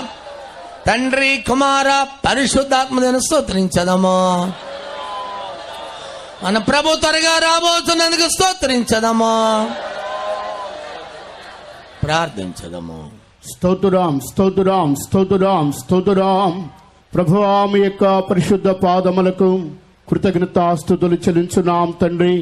ఈ 2014 సంవత్సరము సెప్టెంబర్ మాసములో ప్రభువా సంఘమును ప్రభువా మీరు ప్రేమించి అనుగ్రహించినటువంటి సువార్త స్వస్థత మహాసభల కొరకై కృతజ్ఞతాస్తుతులు చెల్లించున్నాం తండ్రి. ఈ మొదటి దినమున వాతావరణాన్ని ప్రభువా మీరు అనుకూలపరిచి కనికరమతో ఈ కూటమిని మీరు ఆస్వాదించినటువంటి కృప కొరకై స్తోత్రం చెల్లించున్నాం తండ్రి. సంగీత సేవ పరిచర్యను మీరు ఆస్వాదించిన దయ కొరకై స్తోత్రములు. అభిషేక మూలముగాను సాక్ష్య మూలముగాను మీరు మీ యొక్క నామాన్ని మహింపరిచిన దయ కొరకై స్తోత్రం తండ్రి. ఈ రాత్రి కాల సమయములో మీ యొక్క దైవదాసుని మీరు మరుగుపరిచి ఈ దేశమునకు జనుల యొక్క హృదయానికి తగిన విధముగా ప్రభువా మీరు మాట్లాడినటువంటి దైవ వాక్కులు కొరకై స్తోత్రం చెల్లించున్నాం తండ్రి. మీరు ఈ భూమి మీద జీవించిన దినాలలో మనుష్య కుమారుడైన నన్ను గురించి జనులు ఏమని చెప్పుకొనుచున్నారు, మీరు ఏమని చెప్పుకొనుచున్నారని మీరు మాట్లాడినటువంటి వాక్కుల కొరకై స్తోత్రం చెల్లించున్నాం తండ్రి. జనులైతే ఆయన ఇర్మియా అని, యోహోనని, ప్రవక్తలలో ఒకడని జనులు చెప్పుకొనుచున్నారని మీ శిష్యులు సమాధానం చెప్పినారు తండ్రి. అదే సమయంలో మరలా మనిషి కుమారుడైన మీరు నన్ను గురించి మీరు ఏమని చెప్పుకుంటున్నారని మీ యొక్క శిష్యులను అడిగినప్పుడు శిష్యులు ఇచ్చినటువంటి సమాధానము, నీవు సజీవుడవైన నిత్య జీవము కలిగిన దేవుని కుమారుడని వారు పలికిన వాక్కుల కొరకై స్తోత్రం చెల్లించున్నాం తండ్రి. వారు ఆ విధంగా పలికినప్పుడు ఇది మీకు నరులు బయలుపరచలేదు, రక్త మాంసములు బయలుపరచలేదు, నా తండ్రి అయిన దేవుడే మీకు బయలుపరుచున్నారు మీరు మాట్లాడిన వాక్కుల కొరకై స్తోత్రం చెల్లించున్నాం తండ్రి. ఈ దినమన వాక్య పరిచర్యలో మనిషి కుమారుడు ఎవరు, మనిషి కుమారుడు ఎందుకు ఈ లోకములోనికి వచ్చినని మీరు మాట్లాడిన అనుభవం కొరకై స్తోత్రం చెల్లించున్నాం తండ్రి. మనిషి కుమారుడు నశించిన దానిని వెదకి రక్షించడానికి ఈ లోకములోనికి వచ్చినని మీరు మాట్లాడిన కృప కలిగిన వాక్కుల కొరకై స్తోత్రం చెల్లించున్నాం తండ్రి. మనిషి కుమారుడు మనుషుల పాపములోను శాపములోను రోగములోను ఉన్న వారిని విడిపించడానికి, అనేకులకు విమోచన క్రేదనముగా మారడానికి ఈ లోకములో మీరు వచ్చి మీరు మాట్లాడిన వాక్కుల కొరకై స్తోత్రం చెల్లించున్నాం తండ్రి. మూడవదిగా ప్రభువా, మనుష్య కుమారుడు ఈ లోకములో జనులు వ్యాధి వలన, సాతాను వలన, దయ్యపు కట్ల వలన జీవిత కాలమంతా మాన భయము చేత పీడింపబడే వారిని విడుదల చేయడానికి మీరు ఈ లోకములో వచ్చిన దయ కొరకై స్తోత్రం చెల్లించున్నాం తండ్రి. ఈ రాత్రి కాల సమయములో ఈ రాజమండ్రి పట్టణములో కూడా అనేక జనులు మనుష్య కుమారుడు ఎవరని వారు సందేహముతోనూ అనేకమైన ప్రశ్నలతో వచ్చి ఉన్నారు తండ్రి. వారితో మీరు తేట తెల్లగా మాట్లాడిన దయగల వాక్కులు కొరకై స్తోత్రం చెల్లించున్నాం తండ్రి. విత్తబడిన వాక్యం ఈ దేశములో 100 రెట్లుగా మీరు ఫలింపజేయమని అడుగుతున్నాం తండ్రి. ఇంకను కొనసాగుచున్న మిగిలిన 3 దినములు కూడా మీ కూటములు ఆస్వాదించమని యేసు క్రీస్తు నామమున అడుగుచున్నాం తండ్రి. ఆమేన్. స్తోత్రించదము. స్తోత్రం స్తోత్రం స్తోత్రం స్తోత్రం. प्यारे आसमानी बाप, तेरे नाम हम स्तुति करता हूं प्रभु. दिए हुए सम्मेलन के लिए धन्यवाद प्रभु. तेरे दास को अभिषेक किया प्रभु. सुनाए हुए तेरी कलाम के लिए धन्यवाद प्रभु. सियोन से प्रभु सच्चाइयों को तेरे दास को जरा प्रकट किया. मनुष्य पुत्र प्रभु इस संसार में आया मनुष्यों को पाप से छुड़ाने के लिए, साप को हटाने के लिए, मृत्यु का भय से छुड़ाने के लिए प्रभु, हर एक लोगों को उद्धार पाकर नित्यराज में वारिश बन जाने के लिए तूने सिखाया हुआ. तेरी कलाम के लिए धन्यवाद. तेरा दास को और भी आशीष कर दे, नया कृपा शक्ति बल दे. राजमंड्री शहर को प्रभु जी तू आशीष कर दे प्रभु. उस दास ने प्रभु जी लोगों के सामने अपराधों को कबूल किया और देश को आशीष करने के लिए कहा. उस तरह प्रभु उस देश को तूने आशीष किया. ये राजमंड्री देश को भी प्रभु इस सम्मेलन का द्वारा, इस सभा का द्वारा, कन्वेंशन का द्वारा प्रभु तू आशीष कर रहा है. इसलिए धन्यवाद प्रभु. लाए हुआ प्रियों के लिए धन्यवाद. सुनाए हुए तेरे कलाम के लिए धन्यवाद. 100 गुना प्रतिफल दे. तेरी आमद के लिए तैयार कर दे. यीशु का मीठे नाम से मांगता है प्रभु ने. యేసు క్రీస్తు కృప, తండ్రి యొక్క ప్రేమ, పరిశుద్ధాత్మిక సహవాసం మనందరితో సదాకాలం ఉండనుగాక. హల్లెలూయా హల్లెలూయా హల్లెలూయా.